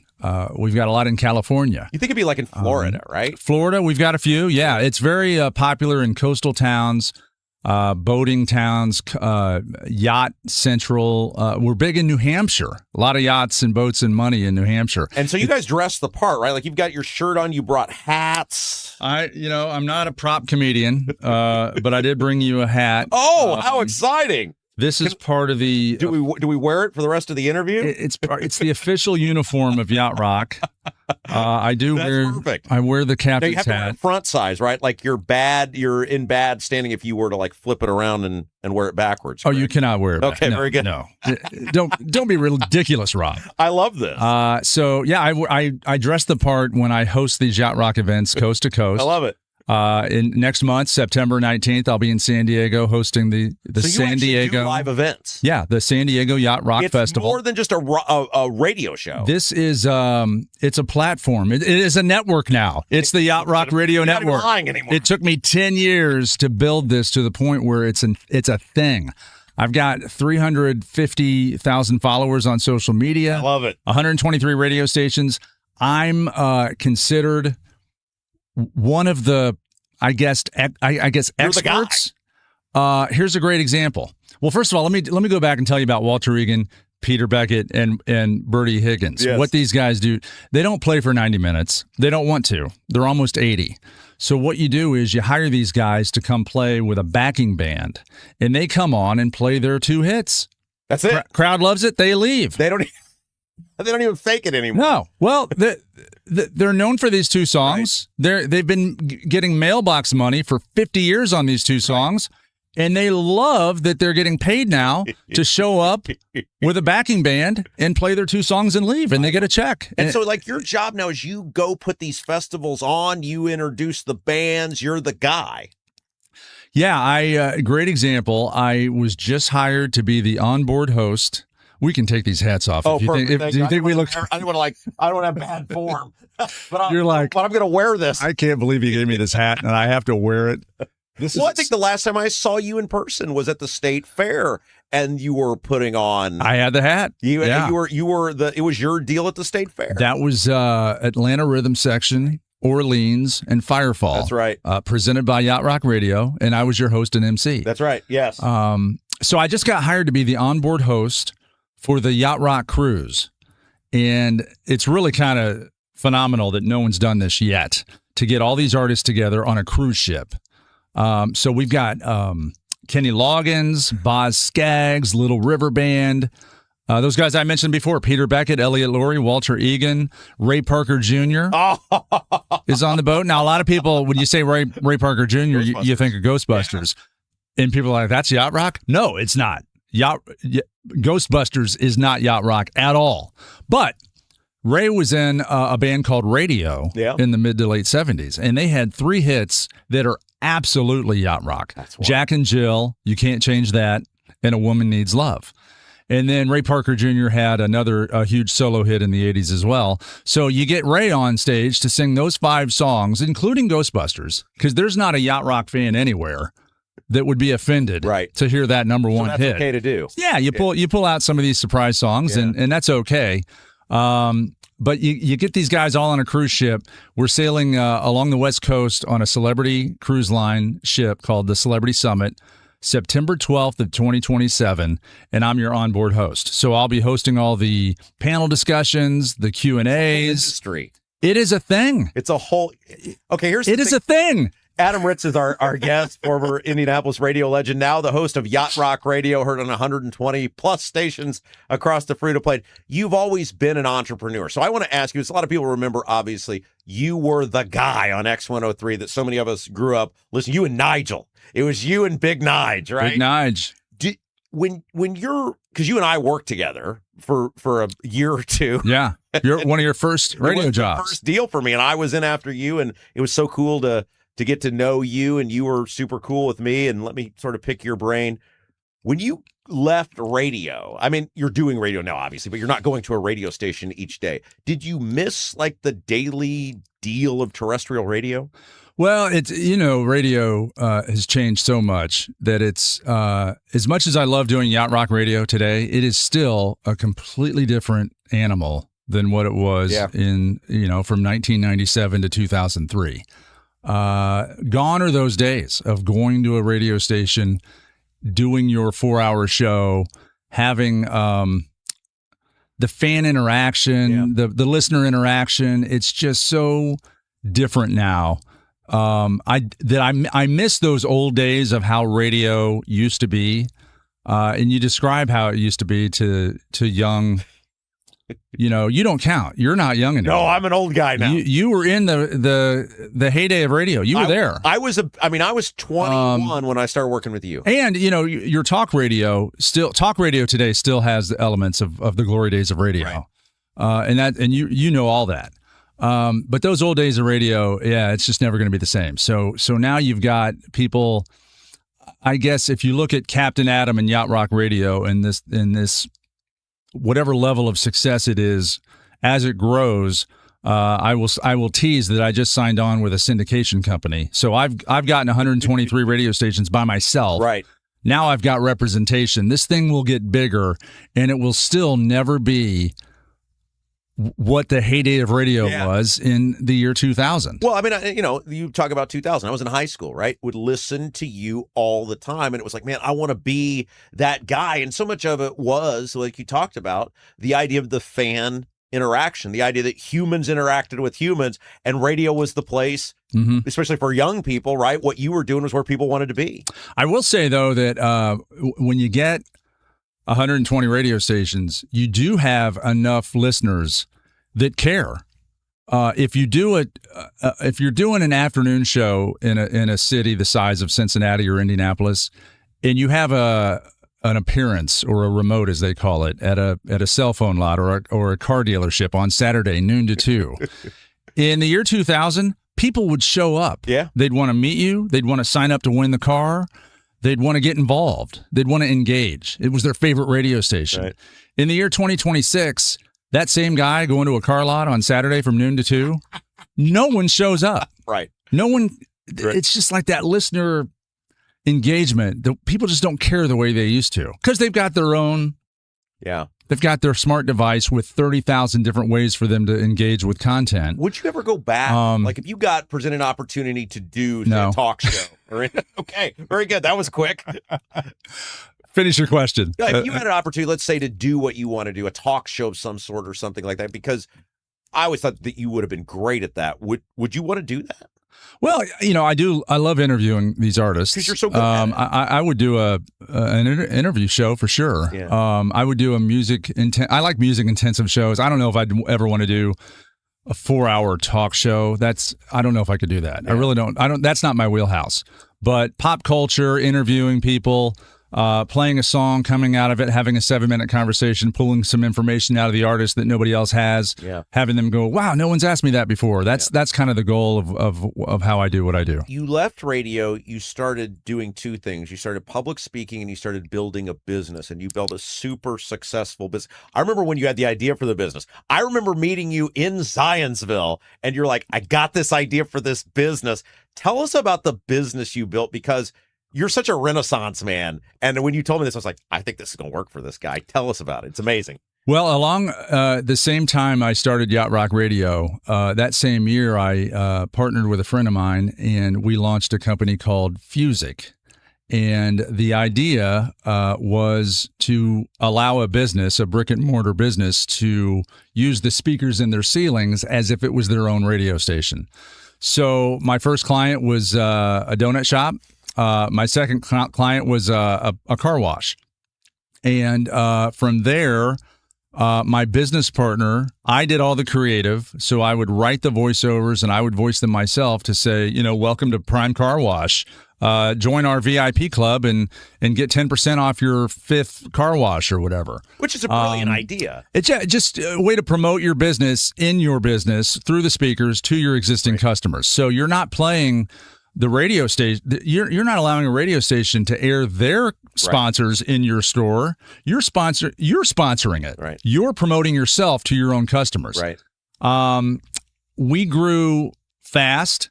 We got investors. That first year, we raised $3 million in seed money. How do you do that? It's you got to do a lot of presentations. I need to do that. Can you teach me how to do that? There's a lot of falling on your face. There's a lot of failure, and then you have some success. And the client we got that changed everything for us was Rickers convenience stores. Yeah. Remember that gas station, Rickers? My favorite Rickers story is they figured out how to legally sell cold beer in their stores. Yeah. And the legislators threw a fit because they had figured out how to legally operate in the confines. Because the law says you can serve beer on Sunday if you're a restaurant. So Rickers put tables and chairs inside their gas station and served microwave cheeseburgers. It's a restaurant. It was brilliant. So anyway, and they were really one of the reasons the law got changed. Yeah. They were Bossman Long were not happy. Rickers has been bought out by Get-Go. So every Get-Go you see in Indiana, northern Indiana, used to be a Rickers. Yeah. Well, Rickers was our first big client, 60 locations, and we started experimenting with advertising. So yes, we'd say buy a Rickers Pop, or join our Rickers VIP club, join our text club and get free gas. All those messages were airing between the songs and the speakers inside Rickers. But then we started selling ads to potato chip companies to say, Grippo's potato chips are now $1.99 for the 15-ounce bag. Yeah. Find them in the snack aisle today. So Grippo, we learned early that Grippos would pay us more money than we were making from Rickers paying us to play the music in the store. Because the overhead and the expenses are, you got to pay the licensing to play the music in the store. Cap, all that, yeah. So we, shortly after that, we did another fundraising, got another couple of million, and shortly after that, we got Kroger as our key client, our top client, and we still have Kroger to this day. And now you're still involved, right? Yeah, we rebranded to Vibenomics in 2018, and we were acquired by a company called Mood Media. And today we have our software and our platform running these ads in about 400,000 locations coast to coast. My favorite thing was because you hired some of the great, we all end up out of work eventually in this business, some really, really known people who were in between jobs. And I was in the store at one point and heard one of the people, and I was like, my gosh, Adam's made it, because that's his product and it's right here in this store. Well, it's funny you mentioned that you heard Yacht Rock Radio in Kentucky, because I have program directors that play the show Yacht Rock Radio. They'll go to Kroger and they'll email me and say, "Did I hear you in Kroger?" And then the other part of that joke is that I have friends that don't know anything about Vibenomics and what I do. And they're like, "Whatever happened to Adam?" They think I'm an assistant manager at Kroger because they hear my voice in Kroger and just think I'm in the back with an apron on going, attention shoppers. You're such an incredible success story because you are, you took a bad situation, you made the absolute best of it, and you've been doing good for people for decades now. And you got to look back now and go, look at what I did from, just a horrible situation into inspiring people and building a business and employing people. What a life, man. Well, it's been hopefully it's not over. Is this my eulogy? Yeah, it's been a good run. I've had a lot of fun in my career, and from college, not even knowing what I wanted to do, really not knowing. I went to college to play college football. Well, I don't know if you knew that. Jason and I were talking about this. So you played at Purdue. I played at Purdue. I wanted to, have some sort of athletic life or career. And shortly after, I played 1 year and quit. Found out the hard way that Big Ten football is kind of difficult. And once I realized I'm not going to be in the NFL, I'm done with this. It was all or nothing for me, and got into some creative avenues through Purdue, and started doing some performing and comedy, and got into radio, and it's been really good for me. When did you figure out I'm going to be good at radio? Was there ever a moment for you? That's a great question, and I'll give you the short answer because I know we don't have 5 hours here. I got into radio originally to do sales.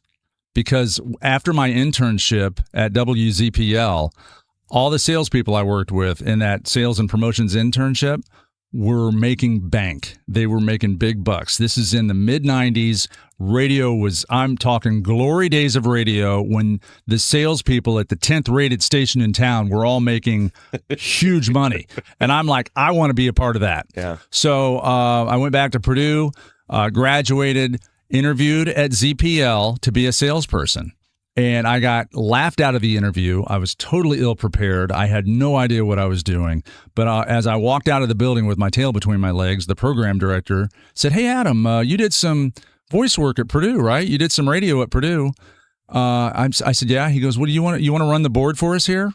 So he hired me on the spot to run the Rick D's Top 40, and I did that. A month later, I'm on the air. A month later, I'm the overnight guy. It went really fast, and a bunch of people quit. I got their jobs. All of a sudden, I'm the night guy, 7 to midnight. And it wasn't until I got 7 to midnight that I thought, okay, I might be able to do this. Because up until then, I only took the job to get my foot in the door to be a salesperson. That's unbelievable. Now, you and I, because we got to talk about this, we sort of come from the same radio tree. Jay Baker is our mentor. Jay is, we're sort of brothers in that way. Yeah. He's like our dad. Yeah, he's our radio dad. Jay and I were talking about that one day. I said, I think that's the greatest gift that Jay has given us. There's so many people like us who went on to have, pretty decent careers in this business because of the mentorship that he showed us. That doesn't exist anymore in radio. There is nobody who grabs the young talent and says, "I'll teach you how to do this." That's one thing that's really changed with the business. Yeah, I don't know an 18-year-old person who, I don't know what they are thinking if they say, "I want to get into radio." If they say that at all, yeah. Why are they saying that? Right. I don't know who they're listening to. I don't know if it's true. You think about, my kids are 24 and 27. Oh, they are not. Yeah, 24 and 27. The 27 will be 28 in a month. Yeah, so maybe this is my eulogy. Little kids when we work together. So they don't listen to the radio. And if they do, it's only because their mom and dad work in radio. Yeah. So you just think about your average 22-year-old and younger. Yeah. Are they listening to the radio? Probably not. So who is 15 right now that's thinking, "I want to be on the radio"? Right. I don't know if that even exists anymore, because that kind of mentality now is, "I want to be on YouTube. I want to be an Instagram influencer." Yeah, and the corporate side of radio has made it very hard to elevate because there's so many layers to success. And that's, it's not true for everyone, but you and I both work for corporate radio stations, work for individuals. It just seems very tough in the corporate structure of today to be able to elevate. It used to be if you had talent, people could find you, you scout talent, you bring people in. That just doesn't seem to be happening anymore. No, and you read about a month ago, I read about a Heritage morning show in Baltimore. It had been on the air 17 years. They just got fired. It was just a sweeping firing from the corporate office in Texas that just said, we need to fire all these people. And I see on LinkedIn all the time, people I don't even know will say, I'll see some video saying, hey, I just got let go from my radio job. If anybody's hiring, I'm looking for another radio gig. And I'm like, good luck, brother, because there's not any out there. There aren't. Before I let you go, you actually helped start a yacht rock band, right? Well, the Naughty Yachties. Weren't you influential in the Naughty Yachties? I did launch the Naughty Yachties.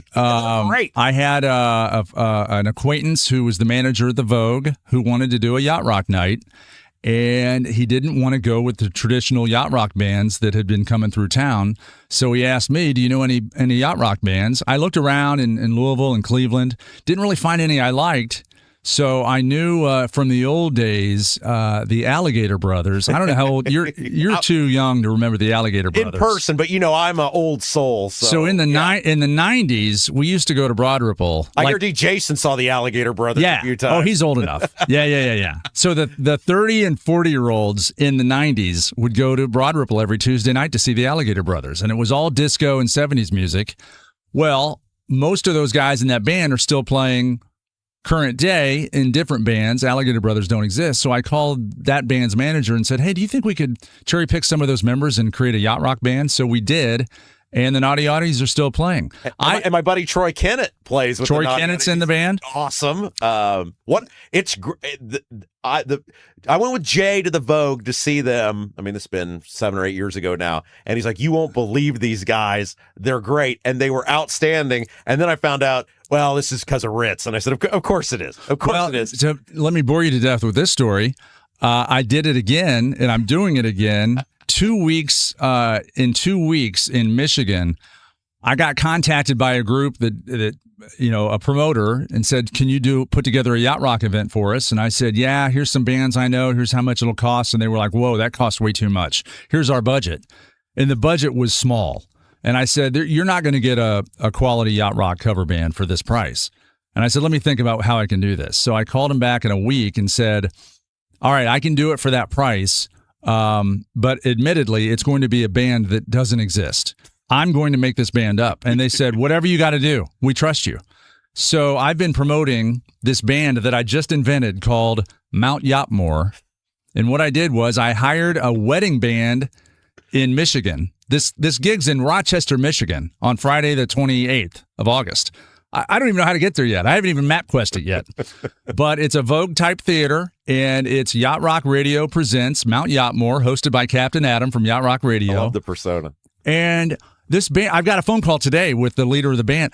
We've never met. This has all been through email and phone. I gave them a song list. They've been practicing. We're going to meet on Friday, the 28th at Soundcheck, and hopefully we can put on a good yacht rock show. I love it. What a life. Adam Ritz, Yacht Rock Radio, yachtrockradio.com. Yachtrockradio.com, and we have all the digital properties for the social media at Yacht Rock Radio. I love it. Man, thanks for coming in. I've been wanting to do this for a while. Right. One of the great talents in the history of the city of Indianapolis, Adam Ritz. Thank you, my friend. Thank you, Rob. We'll take a break. We'll be back. You're watching Rob Kendall Show.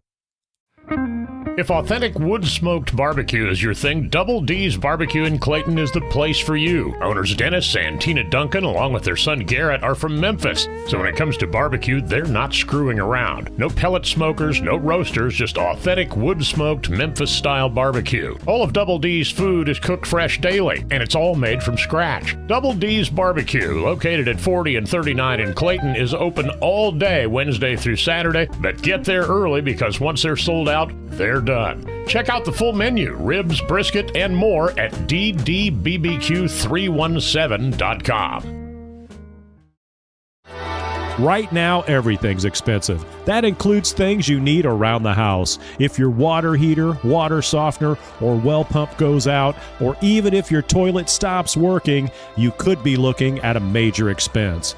Don't let your next call to a plumber break the bank. Call John at Black Sheep Plumbing. John is a Hoosier lifer who takes pride in and stands behind his work.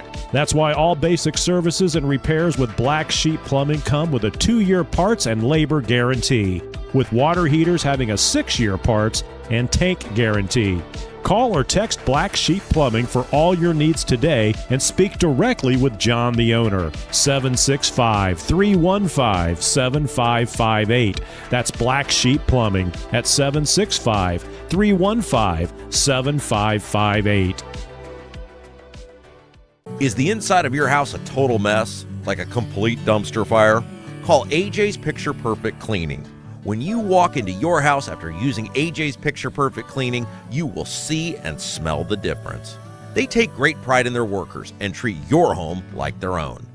All cleaners pass through a background check and drug screening. Call today and mention you heard about AJ's Picture Perfect Cleaning on the Rob Kendall Show, and you will get an incredible $50 off your first clean. AJ's Picture Perfect Cleaning serves all of Central Indiana. Book your appointment today by calling 317-530-8148. 317-530-8148.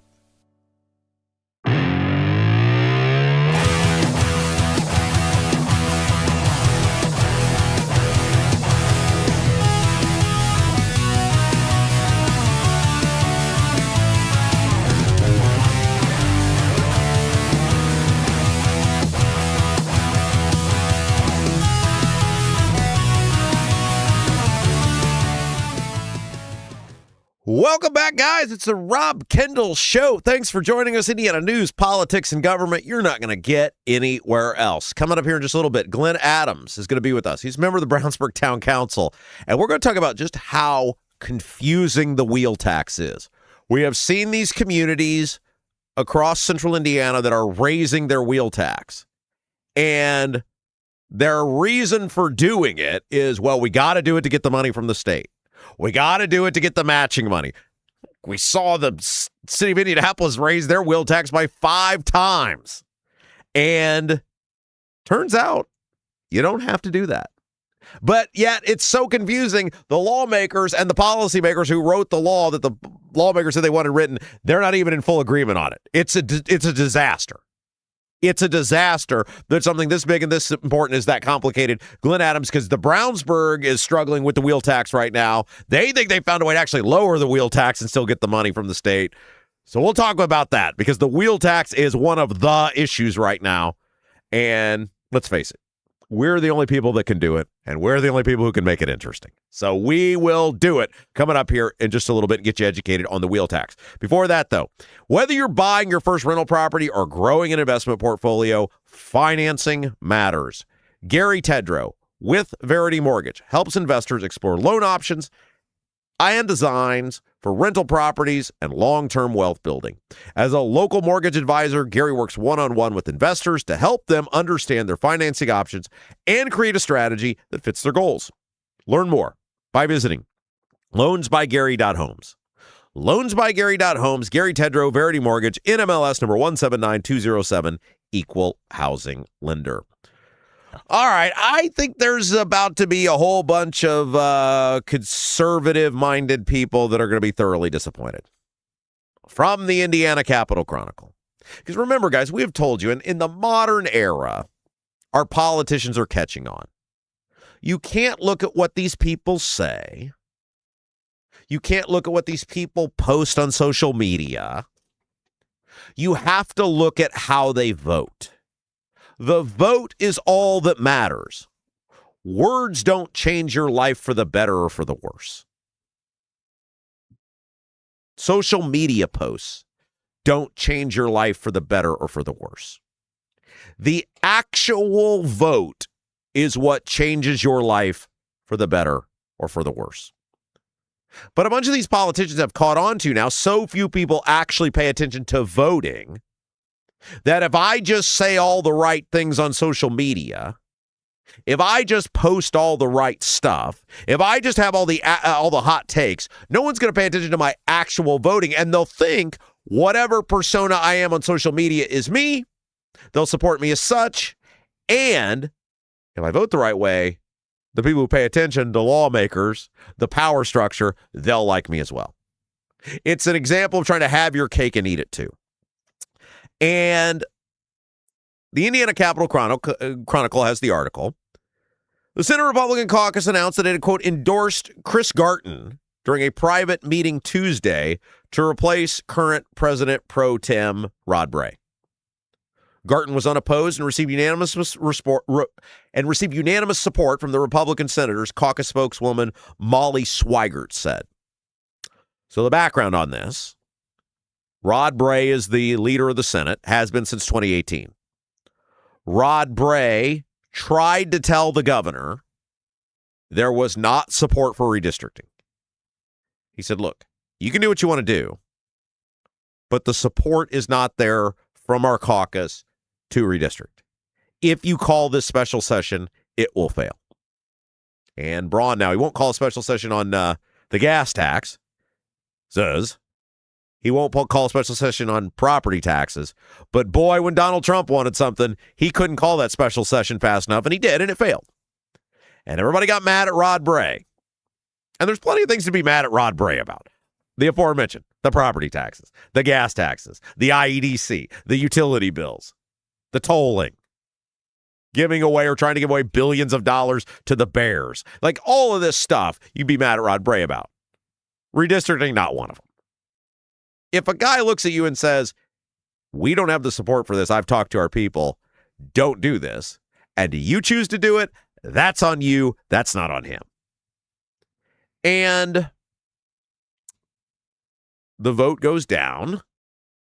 People get mad. Trump, along with Turning Point USA and a dark money group, spend millions of dollars to defeat legislators who voted against redistricting. Now, we've talked about this on this program. There were 3 seats they wanted most of all, because the big narrative is, oh, all these people who voted for redistricting against redistricting got defeated. See, people really wanted it. No. There were 3 seats they really wanted most of all. Travis Holdman, Northeast Indiana, Spencer Deery in Lafayette, and Greg Good in Terre Haute. What were the results? Holdman lost. Good won. Deery, whether he wins by 3 votes or loses by 3 votes pending a court decision, it's a tie. It's a statistical tie with Paula Copenhaver, whether he ends up winning or losing. That's not a ringing endorsement. One guy wins, one guy loses, and the other one's a tie. Some of these other people who voted against redistricting lost, but it had nothing to do with redistricting. Most of them, it was they'd been there too long. They didn't have any new ideas. They had angered their constituents over votes on property taxes, etc. But the narrative has now become, overwhelmingly people wanted redistricting. There's not a single shred of evidence that that's true. And if it were true, you wouldn't have seen in the 2 races that these guys wanted most a win and a tie. But the narrative became, this is redistricting. Bray's to blame for redistricting. When Bray is like, look, we took the poll. The people said, our caucus said they didn't want it. Braun chose to do what he did. And several of the establishment members of the Senate went down in flames. I have no love for any of these people. Jim Buck, Greg Walker, Holdman, none. Glad they're gone. However, I'm also not going to lie to you and pretend like the people that replace them have any plans to make things different whatsoever. They don't. We talked about this at length during the primary. I'm not going to be excited about someone running who doesn't lay out any concrete plans. And simply saying, well, we need to get rid of property taxes, or we need to change property taxes, or we need to lower property taxes. Really? How are you going to do that? You know what they said? Nothing. Because they don't have a plan. Which tells me when you get in there, you're not going to be ready to fight. You're going to do whatever you're told if you don't have your own plan. Had those 6 or 7 or whatever the number is of people who won seats had a a unified campaign message, like a contract with America that the Republicans had in 1994, and run on that together, I could have been behind that. I know how this system works, and so I'm not going to support something that I know is destined for failure. But these 6 or 7 people, depending on the outcome of the Deery race, win. And Rod Bray, the leader of the Senate, then says, look, if I have the votes to be the pro tem of the Senate again, but if I do that, then in 2 years, when the rest of my caucus is up for re-election, a bunch of people are going to run against me. And I don't want people to lose their seats because of a vote they cast for me. So I'm just not going to run the Senate anymore. Take it off the table. And so Chris Garton becomes the new cause du jour from the conservative right, because during redistricting, he gave a Mr. Smith goes to Washington speech in support of it. And everybody's like, oh, Garton, he's the guy. He's going to be amazing. If only we could get Garton in there. And I raised my hand and I said, speech aside, it was a fine speech, pretty well done. Disagreed with it, but a good speech. Shouldn't we look at the guy's actual voting record? Like before we declare him the next incarnation of Reagan, shouldn't we look at the actual votes the guy's cast? And when you do that, when you remove the speeches or the bizarre AI post he made on Twitter about him beating up Santa Claus, Garton's actual voting record, not that much different for Bray's. There were some differences, like with any lawmakers, but by and large, overwhelming majority of votes cast the same as Rod Bray, which is why Bray had put him in a position of leadership. He was floor leader. They put people in positions of leadership that they know they can count on. And Bray believed, and he could until redistricting, that he could count on Garton. And when you look at their voting records, they're pretty simpatico. Not on everything, but for the most part. You don't rise to leadership without being in agreement with leadership. So, to these conservatives who are now doing happy dances, by the way, Garton was elected in 2018. He's from Charlestown. You have 2 options. You can either believe one speech that you agreed with on a topic that really isn't even about conservative or liberal. It's just about should Republicans change the maps to win elections they can't win by governing. I mean, that's what redistricting was all about. Republicans knew they couldn't win the seats by governing. If you'd governed well, the people would be like, yes, sign us up for this. This is awesome. We want more of this. Republicans knew they couldn't win the seats by governing. So they said, we've got to rig these maps to try to push enough people in one direction or another to get us seats that we refuse to win by doing our jobs better. Garton gave a great speech about why they should do that. That's not conservative or liberal. That's a guy being a Republican homer, wanting the game rigged in favor of the Republicans. That doesn't help anyone. I asked this question repeatedly during redistricting. Tell me one thing the Republicans have done. Maybe you can say the border. I'll give you that one. All right, other than the border. One thing the Republicans have done since they've had control of the Congress that you're like, my life is better because of it. Certainly can't say foreign policy. Certainly can't say government spending.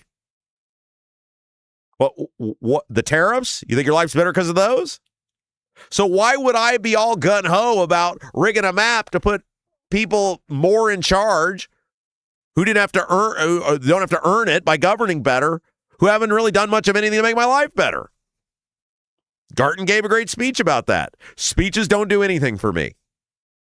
His voting record is very similar, including on key things like property taxes, with the leadership of the Republicans in the Senate. So why you would live on some fantasy island thinking a guy who's spent years voting in a certain way is suddenly going to be infinitely different than the leadership he replaced, who put him in leadership to begin with, and their voting records are similar, is a fool's errand. It's the same reason I refuse to get excited about candidates for public office who won't come out with concrete policy positions. You're going to lower property taxes. How? Oh, you don't have an answer for that. Well, then I have no faith. Paula Copenhaver refuses to tell us who's funding her legal challenges. Well, I've been through that with Diego Morales. I know how that goes. So I refuse to believe that some woman who won't even tell me who's paying for her legal challenges against Spencer Deery is somehow going to be very transparent, on my side, for me against the power structure. I don't believe that for a second.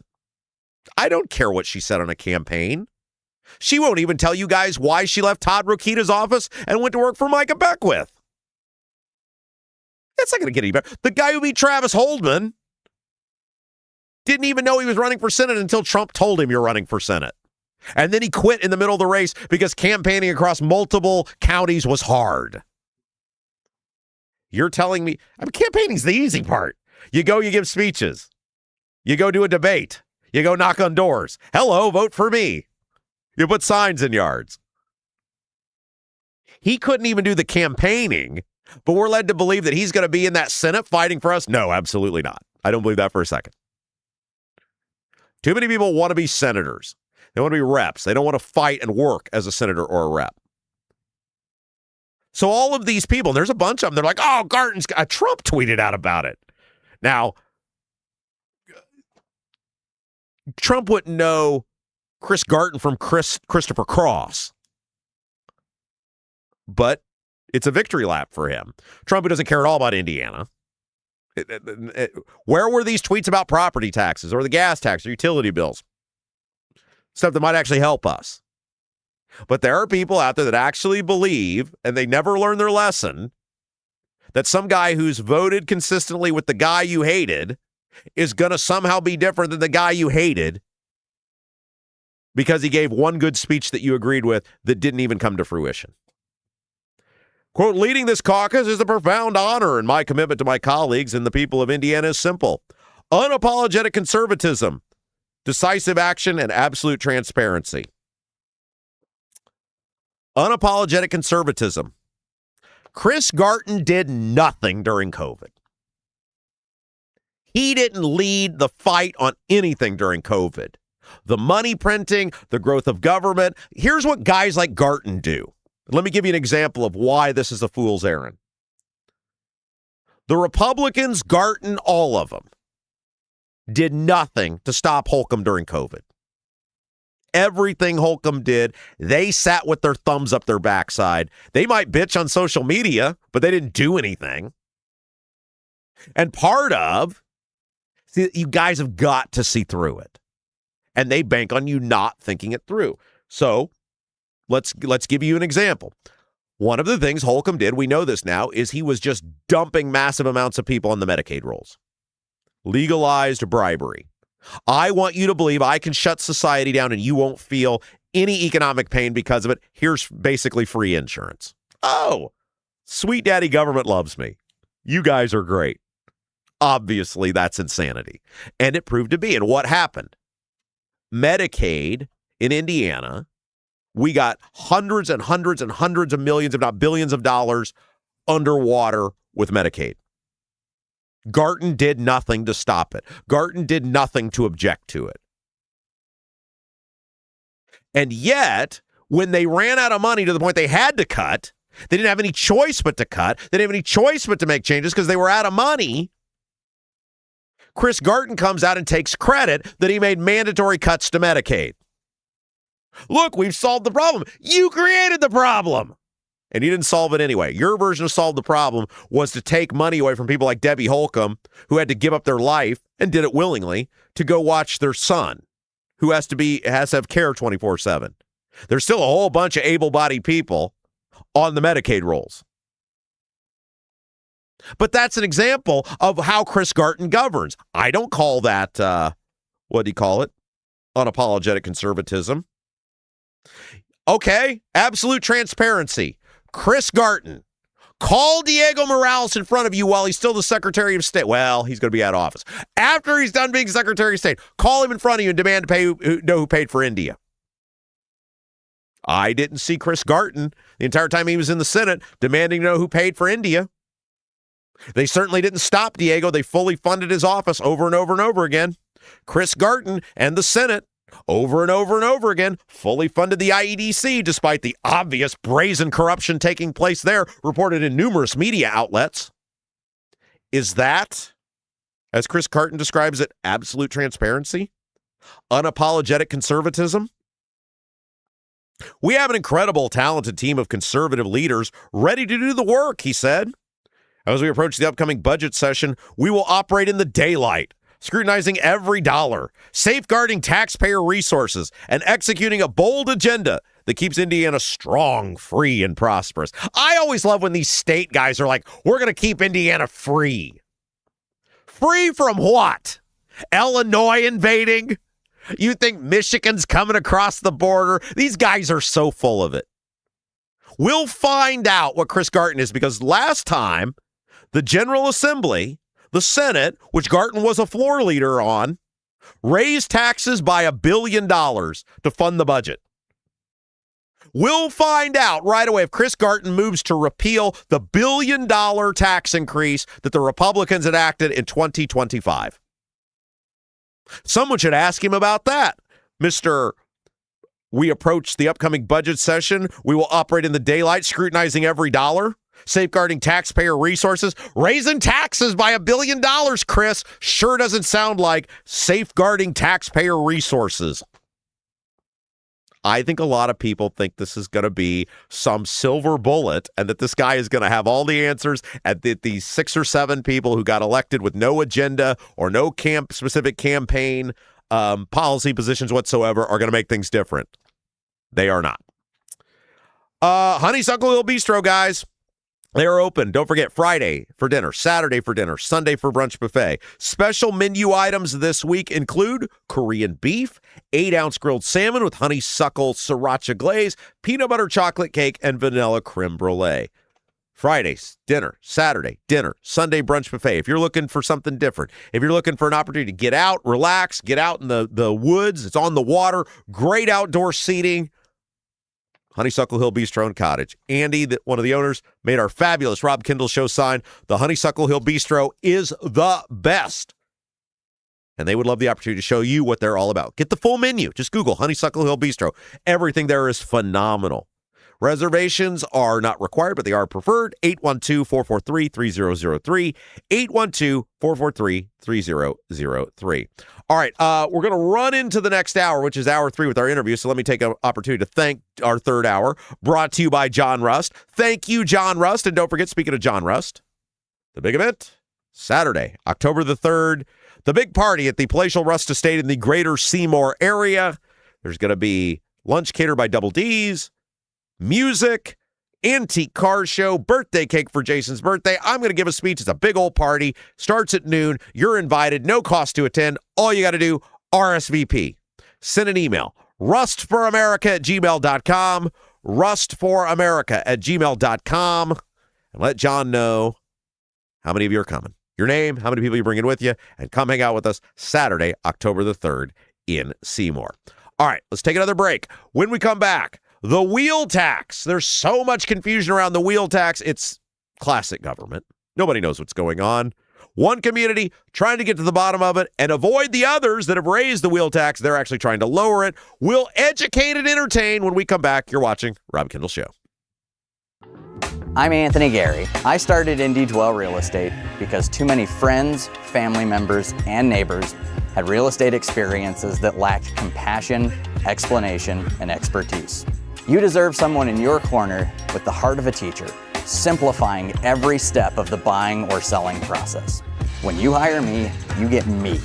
Start to finish, you'll never be handed off. No stress, no surprises, just the expert guidance and results you deserve. Anthony Gary, Indy Dwell Real Estate. Call or text 317-756-1159. 317-756-1159. Right now, everything's expensive. That includes things you need around the house. If your water heater, water softener, or well pump goes out, or even if your toilet stops working, you could be looking at a major expense. Don't let your next call to a plumber break the bank. Call John at Black Sheep Plumbing. John is a Hoosier lifer who takes pride in and stands behind his work. That's why all basic services and repairs with Black Sheep Plumbing come with a 2-year parts and labor guarantee, with water heaters having a 6-year parts and tank guarantee. Call or text Black Sheep Plumbing for all your needs today and speak directly with John, the owner. 765-315-7558. That's Black Sheep Plumbing at 765-315-7558. Buying a home or thinking about refinancing? Work with someone local who understands the central Indiana market. Gary Tedrow with Verity Mortgage helps homebuyers and homeowners explore options for purchasing, refinancing, or even consolidating higher interest debt through their mortgage. Gary's approach is simple, clear advice, and personalized guidance, so you can make confident decisions. Visit loansbygary.homes to learn more or get started today. You've got nothing to lose but dollars on your mortgage payment. So call for a free, no-obligation quote, 317-695-5179.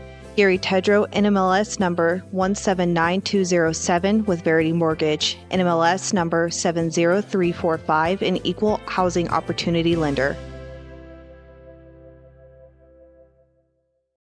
With a lakefront view in beautiful Brazil, the Honeysuckle Hill Bistro and Cottage is a little out of the way, but totally worth the trip. Down home, made from scratch food, just like the good old days at Grandma's. When you visit the Honeysuckle Hill Bistro and Cottage, you'll leave more at peace than when you came in. Open 5 to 8 for dinner on Friday and Saturday, and Sundays 11 to 1:30 for the buffet. You must experience the Honeysuckle Hill Bistro and Cottage.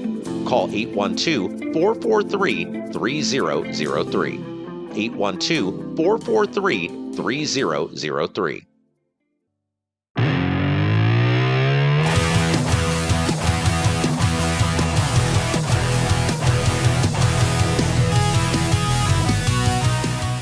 Welcome back. It's the Rob Kendall Show, and everybody is pissed off and confused about the wheel tax. And one community, the community I live in, is trying to get to the bottom of it. Let's try to find out what in the world's going on. Glenn Adams from the Brownsburg Town Council joins us. Glenn, hello. Thanks for having me, Rob. You're a professional troublemaker, which is why I like you. I am, and I'm causing some trouble now. And so all of these other communities have been doing this wheel tax. Mm-hmm. We had Greenwood that did it. You've had Beech Grove that's done it. You've had Indianapolis that's done it. And then it showed up on your agenda, and I was very concerned, and I called you and I said, Glenn, what the hell are you people doing? And you said, I don't know. Let me get to the bottom of it. That's right. That's right. And we did. And this is something that we have to do by state statute now. They passed legislation and said that if we did not do this, then we wouldn't have access to community crossing grants and the mileage lane grant and the bridge grant and all these grants we get millions of dollars from. It seems like the state is bribing communities to raise taxes. They're kind of forcing us to. They're forcing us to, but not in Brownsburg. Yeah, so I want to get to that in a second. Not in Brownsburg. But that seems like the overall theme of this is that unless you got some creative people who think outside the box, and we'll get to that here in a second, the lazy de facto response from government is, well, the state said it for us to get the money, we got to raise taxes, so we're raising taxes. And that seems like a very non-Republican thing to do. And that's my problem, because there are real people that sit at their kitchen table every day that have been impacted in a negative way, and they have to figure it out. There's no one there to help them. They can't take from their neighbor's money and say, hey, I'm a little short, I'm going to take some of yours, but the government can. And so my position is we need to figure it out. How much time, because you're an elected official, right? Mm-hmm. And I maintain government should be so simple that a regular person should be able to have a general idea about what's going on. Mm-hmm. I messaged you in a bit of a rage, and I'm not sorry that I did that because it got a desired result. But I feel like I can read the stuff better than 99% of the people, and I had no idea what was going on. You're an elected official. How much time did you have to put into it to figure out what is going on with the wheel tax? I put in about a day and a half, almost nonstop, talking to members of the General Assembly who, on my behalf, were talking to other members who were talking through their policy people. And the problem that I had was that the policy people were saying one thing, and some of these state legislators were saying something else. So they were kind of butting heads. They weren't even in agreement on what they said. That is right. That is right. Some of them said, the policy people said that we would be stacking, which would be a tax increase. That's right. And then some of them said, no, you can't stack. So someone called the BMV and they were told, no, you cannot stack. Okay, so let's explain what the concern was, because Greenwood does the wheel tax increase. They're very adamant this is a tax increase. And they said we're doing it for they don't call it a bribe. I call it a bribe from the state. Beech Grove does the same thing. They say it's a bribe. Again, they don't use the term bribe. That's the word I'm using. Indianapolis does it. They make abundantly clear. Yeah. It's a huge one, right? So it shows up on the agenda. And then I start asking around with you and some of your colleagues. And then I start getting conflicting answers on whether it's what they call a stack or not. A stack means it's a tax on top of a tax. Mm-hmm. The county already in Hendricks County and most other counties levels a wheel tax. Beech Grove, Greenwood, it's a stack. Mm-hmm. But then you guys are going, I don't think this is a stack. I think this is a replacement of a tax. Explain what you determined, what you guys were actually doing to begin with. Right. So what people are not looking at is the date of implementation, which for us is going to be January 2027. Anything before that, you're going to stack. So there would be a county tax, there would be the town tax or city tax. They would stack. It would be a tax increase on the community. However, if you wait until after January 1st, then the county tax goes away and you're just left with, in our case, the Brownsburg tax. It's a replacement tax. It's a replacement tax. Why are they doing this? In your day and a half of research, was anybody able to explain to you why they're changing the way they do the tax? That's why I went to the source. I tried. I wanted to get inside their head and I wanted to understand the thinking behind this, because so much of what they do that affects us at the local level makes no damn sense to me. And I had to ask, and I got all of my questions answered. No one could really explain to me why this was happening, except the closest I got was, well, they want the communities to have some skin in the game. But you already have skin I think we already have skin in the game. Okay, so in the case of Brownsburg, because the effective date matters, it says January 1 of 27. Mm-hmm. It is replacing the county tax of $25. And that's what you guys were doing. So there would not be a tax increase for the residents. That's right. So I was solely focused on that $25 because I was not interested in $25.01 or higher. Right. That'd be a tax hike. And so the county tax will go away, and they will pay what they're always paying, $25. Then No, let me stop you for a second, because this is what angers people. This is so confusing. Like, we're trying our best to simplify it, mm-hmm. and it's so confusing. And I think what really is going to get people is when the policy people and the lawmakers don't even agree on what they did. Yeah. So how are you supposed to know? Exactly. So that's why I spent all that time with the phone calls and the emails they were flying. I got a lot of great help from some local people, and now I understand, and I knew what I had to do. Okay, which is rare from an elected official. Good job. All right. So now you understand. Then I asked you the next question, and you and I spent a lot of time on the phone. Glenn's very calm with me, when I will often call him not being so calm. And I said, well, what if the tax just went away? What if you chose not to enact the tax? What would happen? And you said, that's also a very good question. Right. And from there you found you don't have to necessarily tax what the county taxes in order to get the state matching funds. So if we did nothing, there would still be a county tax, but we wouldn't get those funds. So the money would just go to the county. The money would go to the county. Those bastards at the county. We would still get our cut. See, we don't get 100% of that money. The county takes their cut. The way this is going to be set up, it's like the mafia. It's like exactly. A little taste, right? The boss gets their taste. Yeah. Denny and all those guys, they get their taste.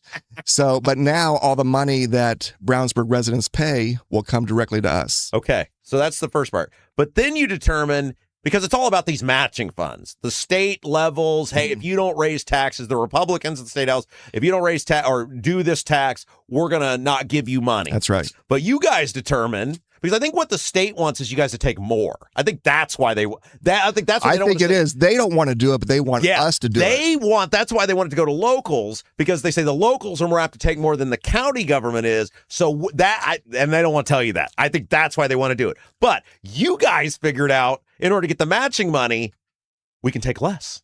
Right. Now, I do want to backtrack and explain one thing that I failed to do. I'm sorry. So we would not get the lane mileage funds. That's us taking care of the highways, the portion that goes through Brownsburg. All that. So we wouldn't get that. The community crossing, we would still qualify, but we'd get substantially less. Well, who cares about 74? Right. That's not our problem. Right. That sounds like a them problem. Right. Not a That's me problem. so like 136 will be on there. That's a state road. Never use that road. That's fine. Let it go. Yeah. Let it go. Yeah. But you did determine that you guys can take less money and still get a bunch of these grants. Yeah. So like I said, I was solely focused on $25. It's $25 over here. All we're going to do is move that $25 and bring it over here. And there's not a tax hike or nothing. But then I found out there's a range. Rob, there's a range. Be a mistake. Somebody at the Statehouse screwed up. So I confirmed this with our town attorney. Yes, there's a range. So the minimum to qualify for everything that we're talking about is $5. You can go all the way up to, I think it's like $45. I think it's $40. That's what that's why they want to go. Those locals, they think you guys will raise the tax. Because Indianapolis did. Yeah. They got a waiver to do that. That's why they want to do this. And that's the dirty little secret and why they want to go to the locals. But you guys, you were like, what if we went less? That's what I said. I said, wait a minute. So we can do $5 and we can still qualify for that? I made sure. They're like, yes. I said, $5. I propose $5. I will pay $5 a year. That's much better than $25.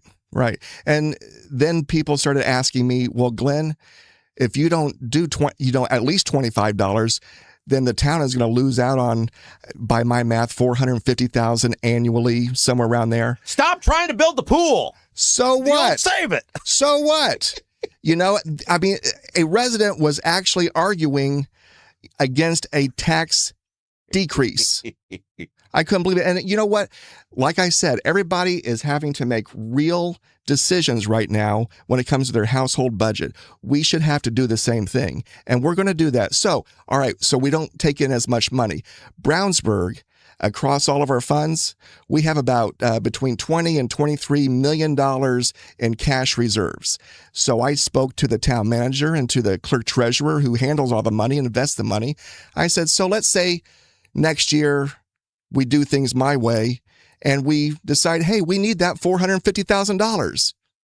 We've got $23 million. We could just take it from that. Yes.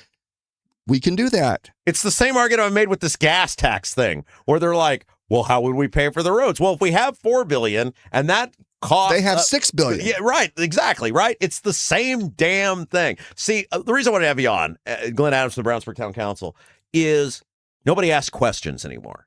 Everybody just goes along. And by you guys asking a few basic questions and you putting the work in to get the answers, the town, people get mad when I single you out for praise. So the town, everybody worked on this. Yeah. You guys have found now you have an opportunity to still get the money, but help the taxpayers. And all you had to do was ask a few questions and put a little work in. And that's right. What I want all of our elected officials to start doing. Start asking questions. Absolutely. And this is going to be great for Brownsburg. It's going to be great for the residents because we have so few opportunities at this level to lower taxes. That's right. And this is a big one. That's right. And everyone's upset about it, that it was even happening. And I said, hey, $5. Yeah. $20 is a per trip car. to that new, that's per car, right? That's $40 per for me. car. Yeah. That's a trip, 2 trips to the Texas Roadhouse, that new Texas Roadhouse. Indeed. If you can pull this off. Right. You going to be able to pull it off or are you going to get screwed? We're going to pull it off. You think so?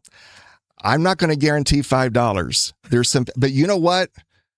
I believe there's more than a 50% chance that I'm going to come out with $5. We're going to erect a statue. I think that these guys would be crazy to vote against a tax decrease. Yeah, I agree.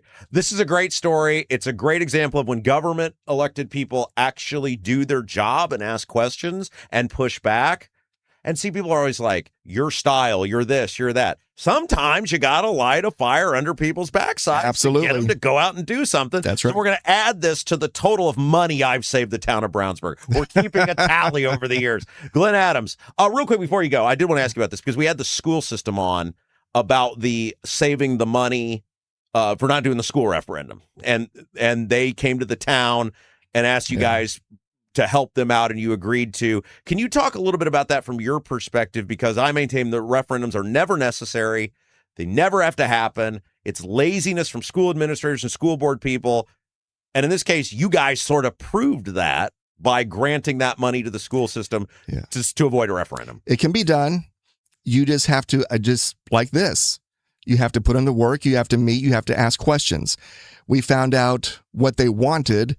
We told them what we were willing to do, and we kind of met in the middle there. There's no referendum. Yeah. All right. And now they can pay for their stuff. Look at me. I'm going to be swimming in money thanks to you. I'll figure out what I'm going to do with it. I'm going to get one of those little lawn gnomes that looks like you, so I'll see you every day when I go out. Make it thin. Yeah. Glenn Adams, thank you, my friend. Great to be here. Take a break. We'll be back. You're watching Rob Kendall Show. Do you have a dog but don't have a fenced-in yard? Your HOA won't allow a fence? Worried about having to watch your furry friend anytime you go outside? Avoid the blazing hot summers and freezing cold winters with All-American Dog Fence. All-American Dog Fence is the cost-effective, easy-to-use in-ground fence system to keep your dog secure and give you peace of mind anytime they're outside. All-American Dog Fence backs their Pet Stop products with a lifetime warranty. Call or text All-American Dog Fence at 317-862-6606 or visit their website at allamericandogfence.com. Mention the Rob Kendall Show and get $200 off a new installation. In Congress, I get all sorts of insider stock tips. Sure, I cashed in. It's my Beltway bonus. But now here comes Senator Todd Young with his total ban on congressional stock trades. Freaking Mr. Clean Marine. Todd Young's got real guts taking us on. Young's gonna cost me millions. Had enough of this? Contact Senator Todd Young to say thanks and let him know that you stand with his plan to ban stock trading for all members of Congress. Are you seeing cracks in mortar, moisture working through walls, facade or structural failure beginning to surface? Bramwell Mackay sets the standard for exterior and structural building solutions. Our 40-year master masons and industry experts address moisture intrusion, failing foundations, masonry deterioration, and more. From preserving historic landmarks to addressing modern building envelope issues, Bramwell Mackay delivers full-spectrum service with white-glove professionalism. In Indianapolis, call 812-33-BRICK. 812-33-BRICK.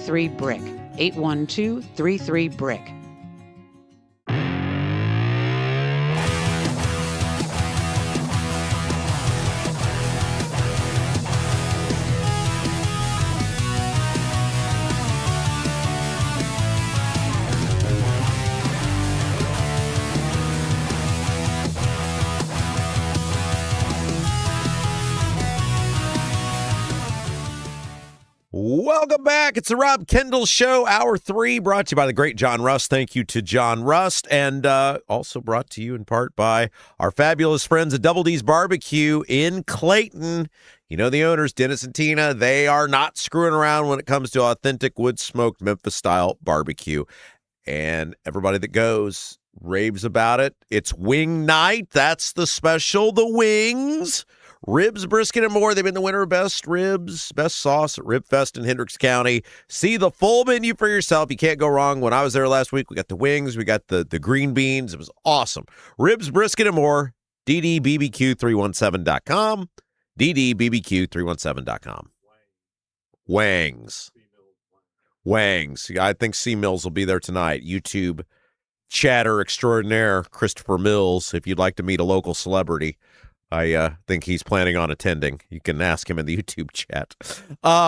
Okay, fascinating article. By the way, welcome, Indiana News, Politics, and Government. That's what we do here pretty much for 3 hours a day, every day. Coming up here in just a little bit, Jason will have the best YouTube comments of the day, brought to you by Black Sheep Plumbing. And for those of you who don't know how that works, all you got to do to be a YouTube chatter is subscribe to the YouTube channel, and then bam, you're in there with the many other fine Rob Kendall Show viewers, and you can have your thoughts and comments and debates and discussions. And then at the end of the program, Jason takes a look at the best comments, reads them back to me, sparks further discussion about things we talked about on the program today. But before we get to that, our old pal James Briggs has an interesting article at the Star this morning, opinion piece, the Star.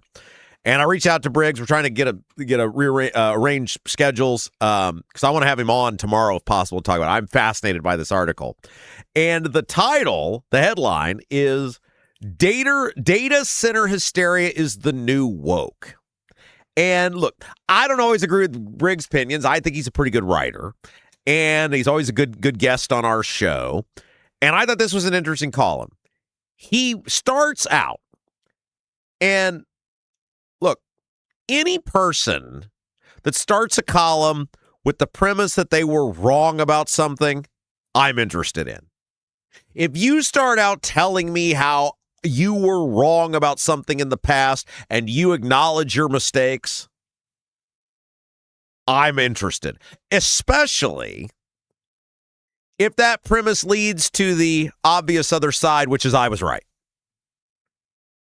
And in the case of what happened in 2020 and 2021, there were very few people willing to speak out in the mainstream media the way I was during COVID and the riots and the BLM stuff. So many people in the media cowered in fear. And I'm not talking about the liberal people. I'm talking about even people on our side.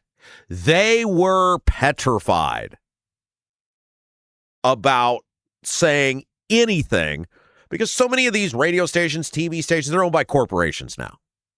And they were so petrified about saying the wrong thing, saying something that's going to get themselves fired. And look, our business, you got to be a pro. And being a pro means you know where the line is. You know not to cross it, but you got to still get your views out there. And there were not many people, whether it was COVID or the BLM riot stuff, the just trashing of cities here in Indianapolis, that were willing to say the things, which is, this is insanity. And it doesn't make any sense. And the stuff we're going along with is insane. The stuff we're accepting is unacceptable.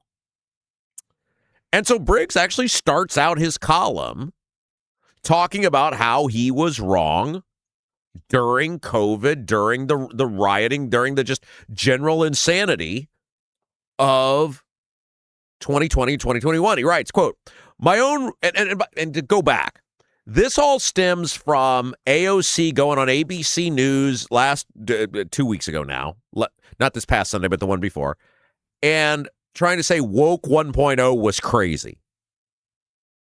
Yeah, it was. And you all were awful to any of us who raised our hand and said, this is crazy.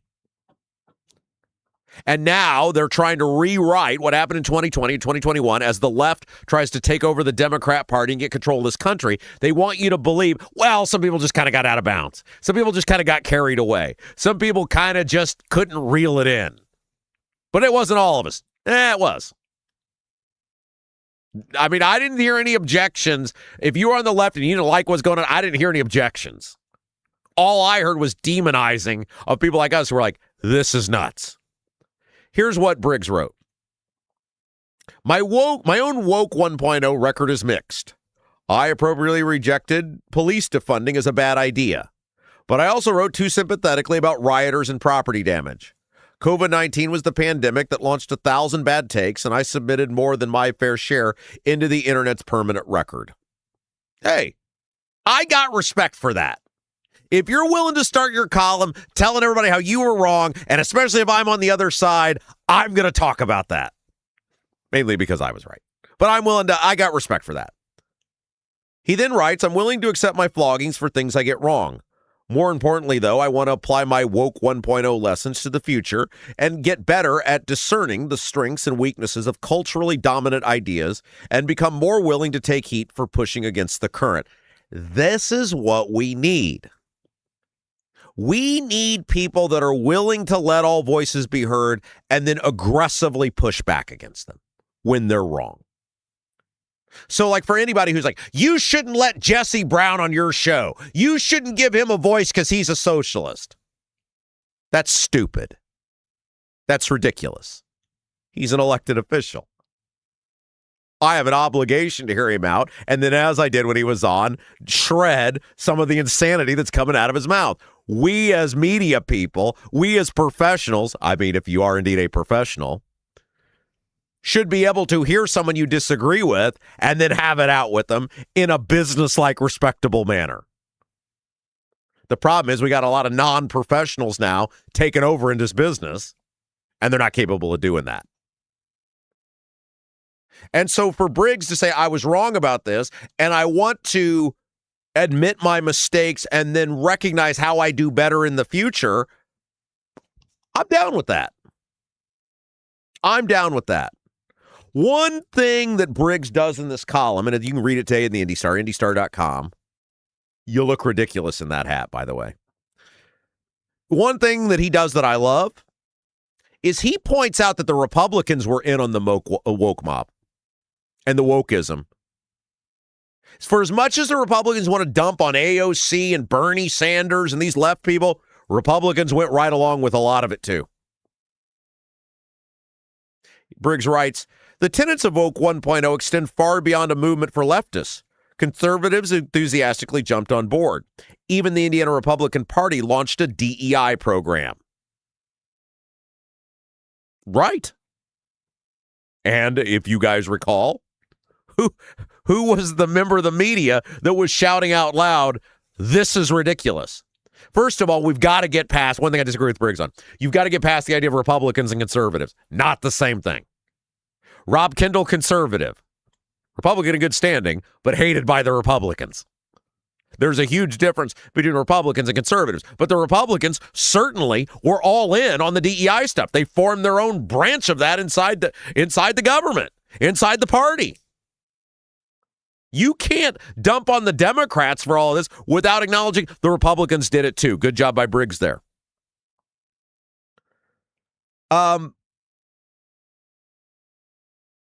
Briggs then writes, there's probably no better example of an issue harnessing the excesses of wokeism through political mobilization today than data centers. He's not wrong. And it doesn't mean that data centers are great. But what we're not having on either side, the data centers, the government, or the public, and it's the fault of the government because the government is who needs to facilitate the conversation, to get the information out there, to have the ideas out there, to come up with a concrete public policy. We're not having conversations about how we can all work together. It seems like one side's winning and everybody is losing, or they're rejecting the data centers without an understanding of what the ramifications of doing that is. Briggs writes, Indianapolis is joining many cities and states in flat out refusing to permit development of data centers through 2027, illegitimizing an entire segment of real estate. That's an extremely left-wing view of property rights. Pause. I support the moratorium on data centers, not because I'm anti-data center. I think cities and towns and counties enacting moratoriums on data centers are the only way that we're going to get everybody to the table. I certainly don't think anybody's going to accuse me of being a left-wing anything. I think the moratoriums by local governments are the only way we're going to force the governor, as the CEO of this state, to do something he doesn't want to do, which is have an honest conversation about data centers. Yet opposition to data centers has become so close to unanimous that any level of dissent will get you yelled at. Sound familiar? He makes a good point. But the problem is data centers are actual public policy. Data centers involve hundreds of millions of taxpayer dollars going to subsidize them. We are seeing an eradication of our natural resources and our electrical grid because of the amount of power the data centers are using. And the big objection to data centers, amongst a lot of rational people, which I put myself in, is there's not enough information out there. We're not getting full transparency. I'm data center moratorium, but I'm not anti-data center. So I do think there's a difference this time where there's a lot of people like me who are like, hey, if we can get a full picture of what's going on and a full understanding of what's going on and a public policy from the abatement incentive perspective that makes sense, I'm potentially on board. I think there is a difference with a lot of data centers versus what we saw in 2020 and 2021, where ideas just got put out there, and if you rejected them, you were automatically a bad person. I'm not saying anybody's a bad guy. I'm not even saying the data center are bad guys. I'm saying without full transparency and a complete understanding of the public policy and the financial ramifications of it, you can't go forward. Briggs writes, AOC can laugh it off now and conservatives can keep looking for scalps, but it took a lot of groupthink for us to get there. So it is with data centers, a rare issue unifying people across party lines around some bad ideas. Someday, data center resistance will be as forgotten as rage over net neutrality and plastic straws. For now, though, membership in polite society requires anyone to oppose data centers or at least shut up if they disagree. Well, we don't. We certainly don't shut up. I don't agree or disagree. I am saying that the government has failed miserably to require data centers to get all the information out there. The government has failed miserably. Governments, plural, have failed miserably to require data centers to present economic policies around data centers that clearly benefit taxpayers and communities. I'm certainly not shutting up about it. I'm going to talk about it the same way we talked about it during COVID. I would agree, though, that to the public at large, if you come out in support of data centers, you're in for a rough ride. Briggs then goes on to write, we need to have a grown-up conversation about where to put them. Agreed. The conversation can include a debate over community concessions, prohibitions on tax subsidies, and agreements that protect utility ratepayers from subsidizing the power needs for data centers. Agreed. The problem is we haven't had those conversations yet. We just keep putting these data centers in, and the public feels like they're getting hoodwinked. The public feels like they're getting lied to. The public feels like they're not getting told the truth, and the public feels like they're getting a raw deal economically. It's just hard to make progress on those points starting from a position that there is no such thing as an acceptable data center. Almost no one wants to live in a world without data centers today any more than people of the 1920s would have wanted to return to a world without power plants. The consensus panic over data centers will eventually seem very silly. I don't think so, until the public understands them, which is not the fault of the public. It's the fault of the government and the data centers. I don't think until we're fully understanding what's going on in the ramifications and those policies are put in place, I don't think it eventually will seem silly.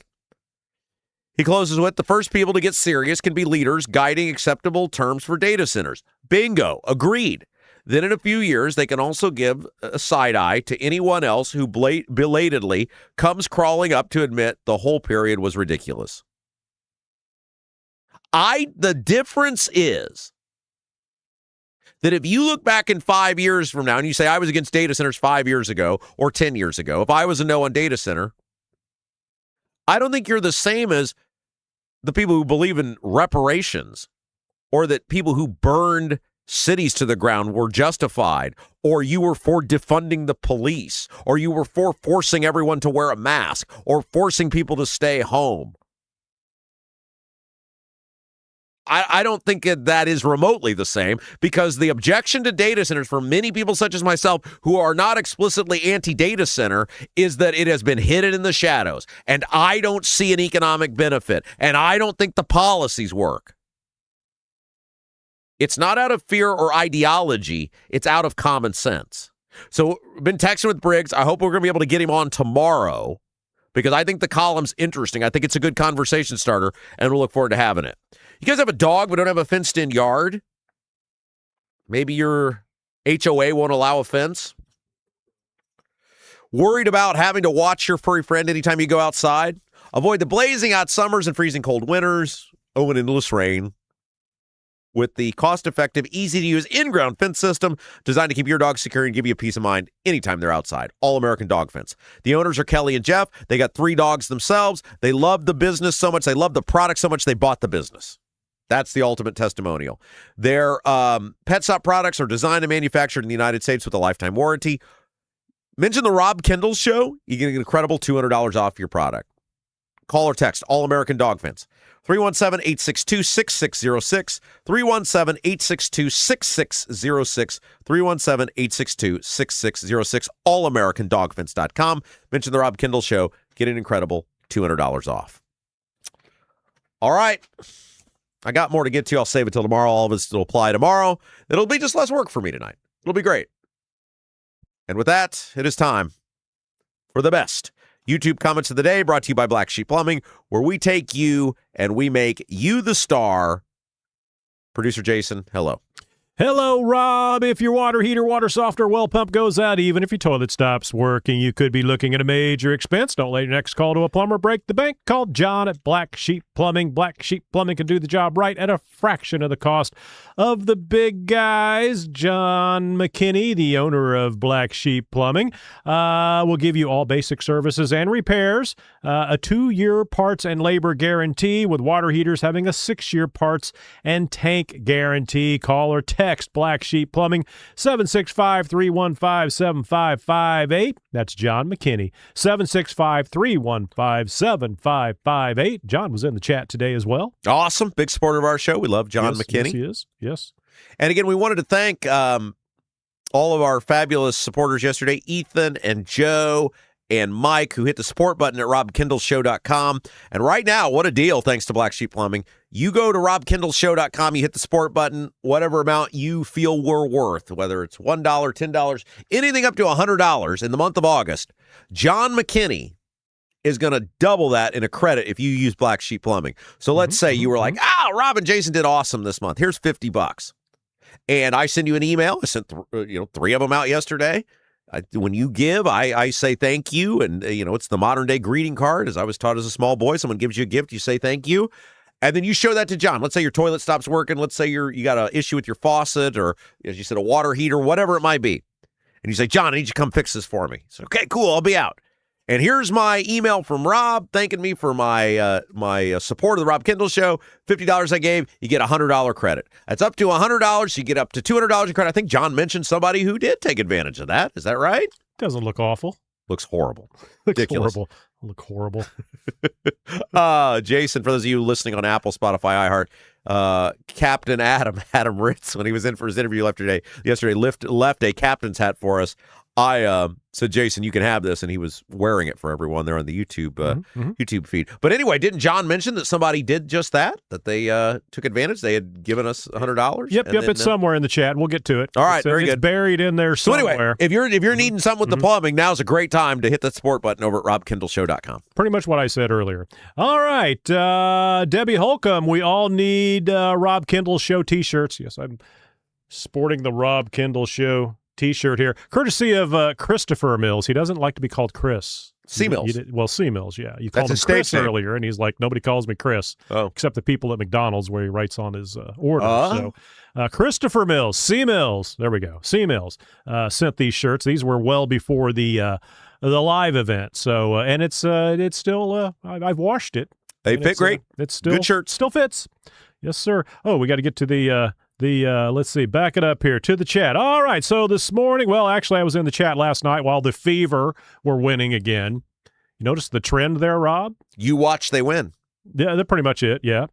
And, when they play, they win is kind of the also. See, I was going to say, maybe they should give you some sort of solid VIP. Fourth place. Playoffs are going to be pretty awesome. I know you're going to be ready for that. Glued to it. Going to get your home court tickets? Take the. I wouldn't want to take your spot. Oh, okay. Yeah, I don't go. I watch on TV. all the Colts, the Pacers, the Fever, they can move to Illinois, and it wouldn't bother me because I only watch on TV. I never. The only in-person sporting event I've been to in the past couple of years, the Bears played the Colts at Lucas Oil Stadium. I got a free ticket to the game. I'm a big Bears I find fan. it more boring at the event. I like to watch on TV. It's a better experience to watch it on TV. I believe so. But I want to see the Bears in person. But I'm a boring person. Farmer Tom, Mr. Bartelt starts us off this morning, although, again, many people in the chat overnight and early morning, late into the wee hours of the morning. But by the time I was able to screenshot, our buddy Farmer Tom, rain just started down here. No mowing today. Sounds like a good day. The old man 68, also from Southern Indiana. Happy Wednesday, everyone. I'm taking my beautiful bride to an appointment this morning, so I won't be in the chat much, but I will be listening. So bring some heat, Rob and producer Jason. Who was that? That was Old Man. Old Man. Okay, very good. Spray Jockey, I sent my request in to attend Tina's birthday party. rustforamerica@gmail.com. The tide is shifting over to Tina. MLM Warriors, Rust for America will be Saturday, October 3rd, 2026. That is 45 days away. That's right. Yes, our historian, MLM Warriors.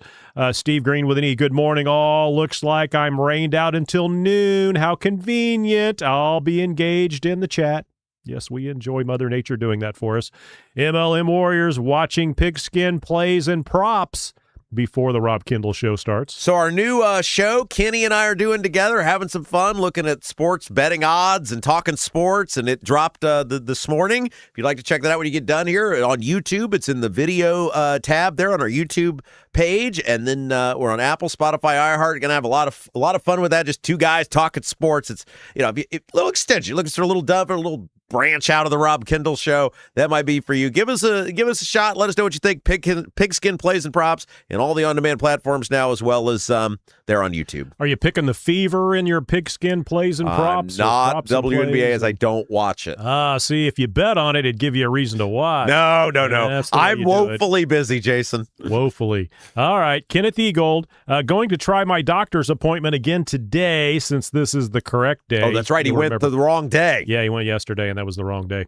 Shrog Samich, it's official. I'll be live painting at the John Rust party in the barn. Just confirmed with John a few minutes ago. How exciting. This was 3 hours ago, but that was, there we go. Maybe I'll get a birthday portrait out of it. Yeah, you deserve that. Yeah. You need to get one of those old-timey photos, like I've the guys. got one of those. That's actually on my Facebook. It's me and Little J-Man, No, I'm saying like have Shrog paint the old portrait where you're looking very stoic. I don't look old. I don't very like stoic. Looking. Well, or one where I'm very youngish. That would be better. Sue Seifert, Braun unleashes. Sounds like we're in for some unhinged clips from that twit.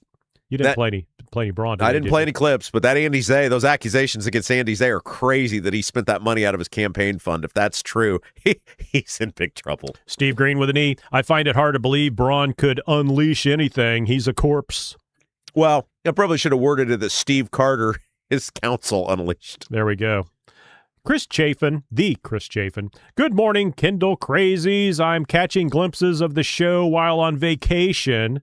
Must be nice. Having a blast in Gulf Shores, Alabama. Who's this? That was the Chris Chafin. Oh, excellent. Chris, hope you're having a good vacation. Yep, sounds like it. Rusty, let's get ready to rumble. I didn't do that very well. Sorry. Kevin Branham, away we go. Away we go. This was all before the show. Oh, all before the show? This was all before the show, yeah. Carol 1776. I like to set up and lead into the chat, sure, rather than just starting abruptly. Carol 1776. Morning, all. Awesome Shrog. John Rust party is going to be so much fun. What a nice guy and patriot. Yeah. He is. All right, Josh Richardson, and so it begins. MLM Warriors pressing the like button since Rob started speaking. They wait for you to show up, make sure you're going to show up. Oh. Then start hitting the like button. Charles Ludi, purple is Rob's color. It's purple for the win. Well, purple's the town colors, Josh Richardson, purple rain, purple rain. I don't know what my favorite color would be. I don't know. You look good in purple. Well, thank you. I always thought green. I look good in green, too. Okay. Don B., it's so much easier just to create a tax rather than finding alternatives. Would have been the first segment there we're talking about. Yes. All right, Wino Gina. Morning, everyone. Sitting in traffic today. Thought I'd pop in for the like. Wonderful. We appreciate it. The Chris Chafin, back again. I remember Adam, one of Christy Lee's husbands. One of, I don't know how many she's had. Adam Ritz, yes. That was the connection, though, Christy Lee and Adam They Ritz. have a couple kids together. Yes, absolutely. Yes, they do. Ethan Hatcher, any community that is telling you they have to raise the wheel tax is lying to you. Don't buy it for a second. They are dirty, rotten, no good, lazy, some bees. Ethan unleashing today. Ethan's in a mood. He's been in a mood the last few days. And he should be. Yes, he should be. Wino Gina. And I love the purple shirt today. Thank you. Yes, she does. MLM Warriors. Rob wore the purple shirt on Friday, July 24th. That was the last time you wore the purple shirt. How do you know that? He's our historian. Who was that? That was MLM Warriors. Well, you can go back into each one and good for him. You can put your mouse over top of each of the thumbnails, and it'll play a little bit, and you can see. So apparently, I got you. Unless he's keeping a chart, a color-coded chart. Could be keeping a chart. Yes, he could. Driver at producer Jason. Are Bob Kendall quotes over? Yes. If we come up with some good ones, will they be read? No. We've sorry. moved on. They were funny. They were good. Driver, Spray Jockey, all you guys have a hell of a sense of humor, and it was all great. But we've got to move on from those. We don't want to confuse people. That's right. It's really a Bob Kendall. That's right. Okay. Some people are slow. Not our viewers, not our chatters, but some other people are. Yeah. Charles Ludy. I saw a $5,000 necktie at Saks Fifth Avenue. What? I've been to Saks Fifth Avenue, I guess, in Naples, Florida, not the one in New York. $5,000 for a tie? $5,000. Yep. You know you got cash if you can spend $5,000 on a necktie. That's right. Good grief. Wino Gina, I had such high hopes for Braun when I voted for him. His handling of property taxes really pisses me off. But now it seems every month there's new drama in the office. He should be removed. Well, you know what would happen if he was removed? Yeah, you know who'd be in charge then. Yeah, I don't think you want that. Somebody else commented on that. We'll we sadly are very dependent until the next election on Braun hanging on. MLM Warriors, he is trying to create a chart. Everybody's got to have things to do. You got to have fun stuff to do. It's good stuff. I like that. It's good stuff. Okay. Speaking of the gentleman at the spending all the money at St. Elmo's and whatnot. Oh, Andy Zay. Yeah. Josh Richardson. He brought a well-fed lunch club with him. $1,900 is a lot of money. I don't know how you do that. Debbie Holcomb, lots of lobster, lots of liquor. I'd love to see that bill. I don't know how you could spend $1,900 at St. Elmo's without a few drinks. Maybe Tatiana was with them. They know how to spend that money. The Chris Chafin, does St. Elmo's sell ties? The getting the hotel. Could that be where he spent the money? The getting the hotel afterwards is the really damaging Well, Andy Engel points out that $147 for a hotel is very cheap. That is but why cheap. was he getting a hotel? I mean, that's almost like was he trying to go somewhere nobody could, I'm saying? I mean, that's pretty cheap these days. I mean, why was he getting who has anybody ever been like, oh man, that steak, that drive downtown just took it out of me. Porterhouse, I couldn't continue. Right. Okay. Steve Green with an E. If Zay knew he was dirty, he should have just disappeared for a few months, and Braun would have hired him back as a consultant. Going to court was dumb. Okay, and I still feel like I'm missing something here because, I said from the beginning, like, Zay's been around so long. That's so brazen, but maybe he was that arrogant. Maybe he just was that arrogant. Now, the question Braun should have to ask is, if Zay had voted against AES, would you guys be pursuing removing him? Because he still did the same thing, which is spending this campaign money well after he started working at the IURC. Right. So would you guys, that should be the follow-up question to Braun. And it should be the question everybody's asking is, would you be doing this because you would have known the same thing? This is public information. If Zay had voted the way you wanted on AES. All right. Debbie Holcomb, we need to take a chat family photo at Rust's party. It's a lot of people.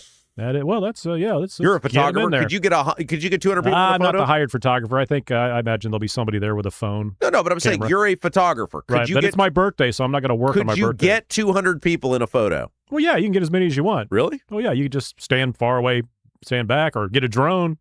I do have a drone, but I'm not licensed, so I don't want to get in trouble. C. Mills, Jason is very stoic. I don't know what that means. But I'll take it over hysterical.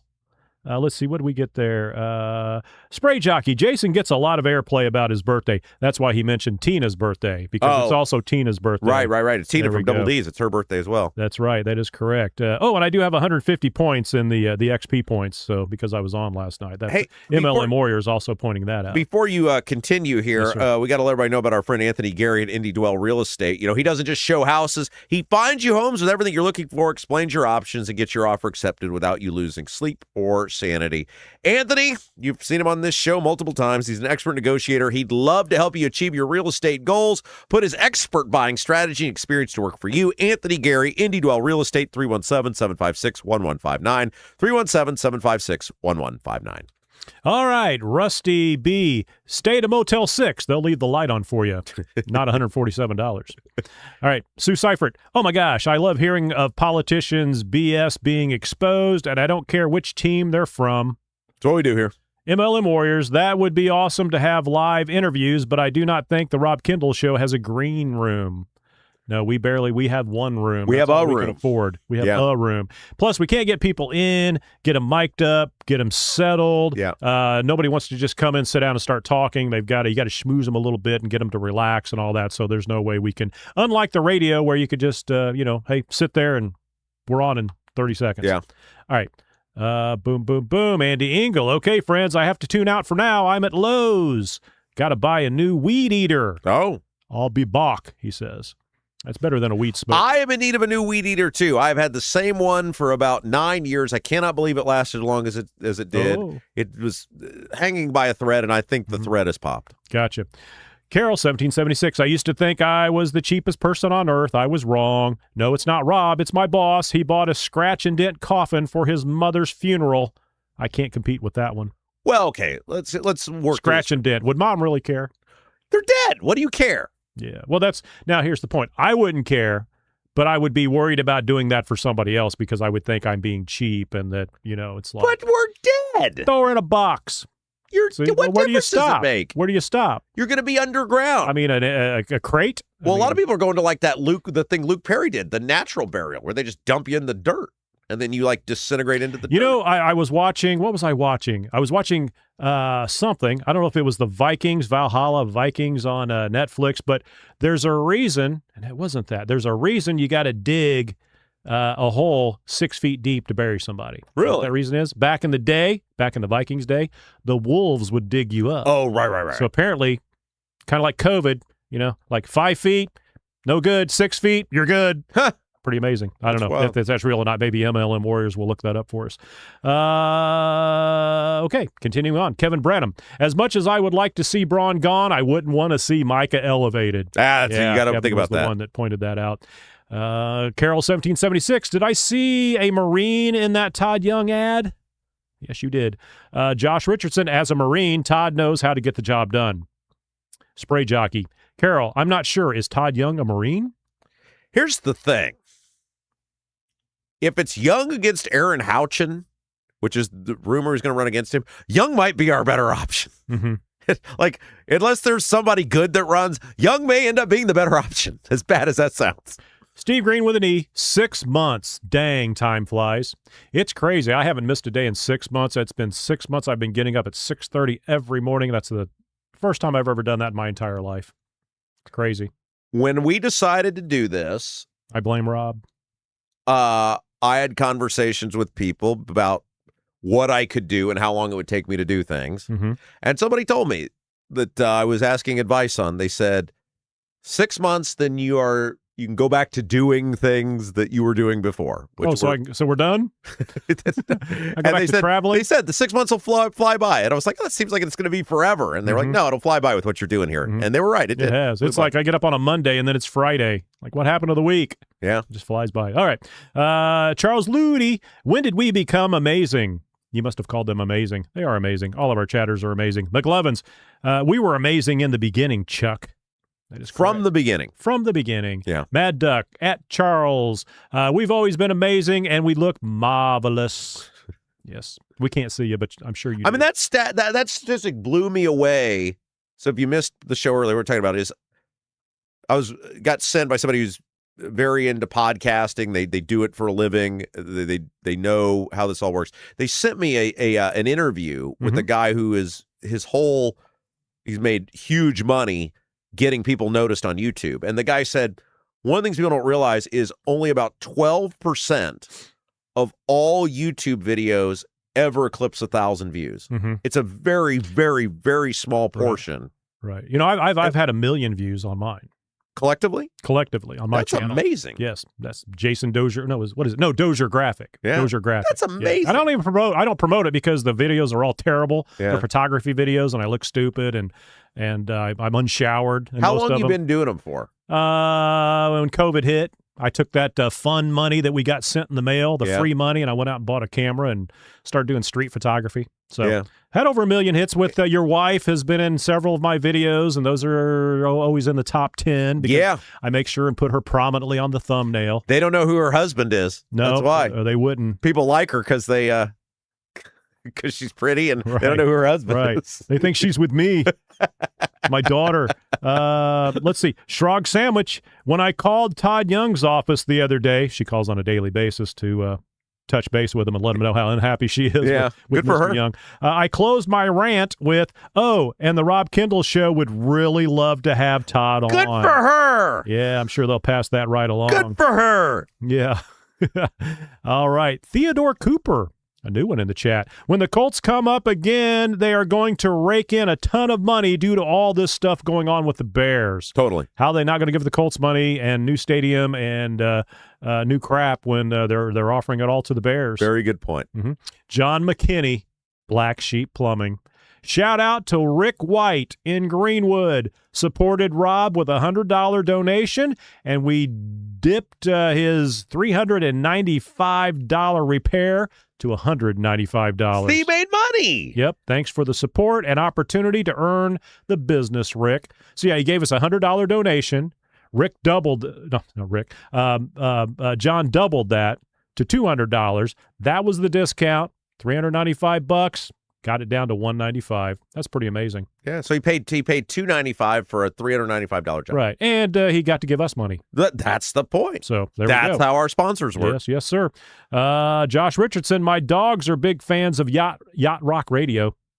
You know, we were talking when the Ritz interview was airing. You and I were doing Yacht Rock on our radio station really before that. You know, Yacht Rock was big. We didn't. We did our homegrown version of Yacht Rock, and we could have made money on that. We could have had it playing in Kroger. Yeah, I had no idea. There we go. Rusty B, don't forget Grandpa Rock. I don't know what that is. Kevin Branham, I like Yacht Rock. Did you see Frank Beard died? I did. Yeah, I'm glad you brought that up. ZZ Top, one of my favorite bands. I knew you liked ZZ Top. That's why I figured you would. Yep. I know you've played ZZ Top music for. Every band I've ever been in plays LaGrange and Tush. Yeah, that's about it. But there's a couple others. But wild that the one guy without the beard was named Beard. It is crazy, isn't it? And it's his real name. LD Stoltz, I think Christopher Cross is 80 now. Crazy. I think Christopher Cross too. He's not 80. Well, he's not a spring chicken. He was putting music out well before I was of age. So you were telling me, little known, that Christopher Cross is a phenomenal guitar player. I imagine if you look it up, Christopher Cross is a great guitar player. People don't realize that. He's kind of what do I say? He's not a rock star looking guy, right? Let's put it that way. He doesn't look like a rock star. Yeah, he doesn't. He's not a rock star. Amazing, talented musician, but most of the guitar solos you hear, like on Ride the Wind, Ride Like the Wind. That's him playing guitar on those, and he's a burner. He's a good guitar player. All right. Speaking of the hat, Rob wearing the hat there, and there we go. It's your hat now. Okay. Apparently, I look terrible in it. So I've gifted it to you. I guess I'll save it for Halloween. LD Stoltz, the hat is taking the show down a road I don't know we can handle. Charles Ludi, I'm not sure who wears the captain's hat better. You or Ritz. Captain Adam. Yep, Captain Adam. Driver, not sure Rob would captain a boat. Too much responsibility. Make him an admiral so he can delegate. That's right. He does that well. I'm an ideas man. Enjoy tempo. I was on the phone, and right now, as I'm watching this, it's the effing Catalina wine mixer is the only thing that comes to mind. That must be a commercial. It's the Step Brothers, the Will Ferrell movie with John C. Reilly. Okay. What, did they have yacht rock hats on? The scene, the thing culminates at the Catalina wine mixer. Gotcha. Okay. Charles Ludi, I could see a Robbleheads yacht rock cruise with the Robbles and these two guys as captains. Can you imagine? C. Mills, Charles, we sure would have a hell of a good time on that Robblehead cruise. Mark, have you ever been on a cruise? I don't leave my house. I don't leave the borders. That's I don't even want to get one of those duck boats because they can sink. I don't fly. I don't boat. Mm-hmm. Mark Tribble, the variety of guests on this show is refreshing. That's right. Spray Jockey, did Adam say he would interact with fans like getting on the nightly YouTube chat? I think Adam is probably very busy. I don't know if he'll get on the nightly. I think he meant he gets on his cheat, talks with people. And Rob doesn't. Josh Richardson, that would be cool if he did. The Bad Cupcake. Oh? That Bad Cupcake. Oh, my God. Adam Ritz. He was one of my favorite radio personalities back in the day. Always wondered where he went after X103. Ah, such nostalgia. Have a great day, chatters. So I met Adam when Adam got back into radio. This would have been 2005. Adam was doing afternoons on WKLU, and I was the overnight guy. And then Adam ended up doing nights, and I was still the overnight guy. And so every night when I'd go into work, there was an IHOP right next to the radio station. I'd get my IHOP, and I'd see Adam, and we'd sit there and shoot the breeze. And I got to know Adam pretty well there for a couple of years. Okay. Apparently, we got a discrepancy. Let's see. Okay. Everybody's pointing out Christopher Cross is 75. Okay. Not 80. That's not 80. So that's not 80. I mean, I would not have thought he was that old either, but. And, Sharp Dressed Man. That's right. Who said that? That was Schrog. Schrog pointed out. Sharp Dressed Man. That was the, that was probably the first song I learned on guitar because it's like 2 chords. Yeah. So it's very simple. ZZ Top. There we go. Good point. And the Bad Cupcake sent me a message that she thought it was funny that I would make fun of the name Cup, like I would not use Cupcake as a stripper name. She apologized, but no reason to apologize. All right, we got to get ready to go here because we got Statehouse happenings today. Okay, so we've got to get to everybody thought the Adam Ritz thing was a great segment. They all enjoyed it. Charles Ludi enjoyed it. Steve Green enjoyed it. Rock Laws enjoyed it. Drain it tall. I'm not sure. Great segment, very informative and enjoyable. Nice step away from politics for a little bit there, Rob. I love the interviews with the old time radio people. Yeah, I love that. That's nothing wrong with that stuff. Really enjoy those. There we go. LT Wilson, I'm glad I made it all these years with Columbia House not catching up with me. Winning. Yeah. The Dutch Todd Gack.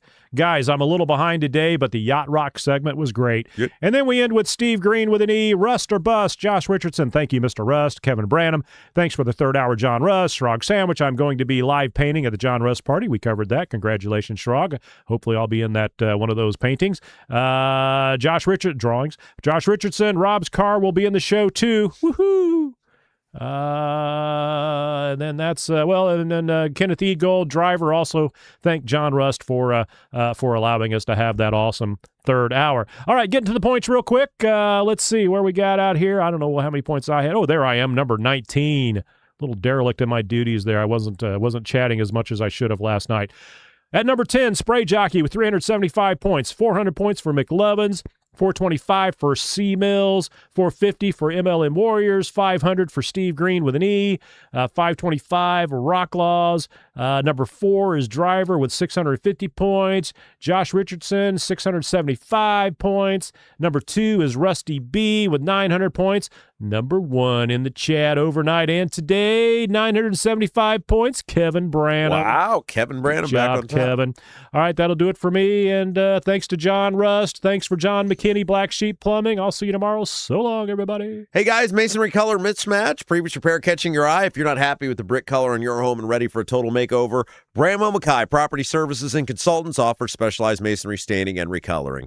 Whether you want to seamlessly blend repairs or completely transform your home's exterior, you want to build something new, Bramwell Mackay's 40-year master masons design and construct custom patios, sidewalks, outdoor summer kitchens, archways, entryways, and more. Bramwell Mackay, beauty built to endure. And that is going to do it for us today. Thank you guys for another great day. Take care of yourself. If you haven't done so yet, before you go, hit that little thumbs up button. Really helps us grow the show. We'll see you right back here tomorrow, 9 until noon. For producer Jason, I'm Rob Kendall. You've been listening to Rob Kendall Show.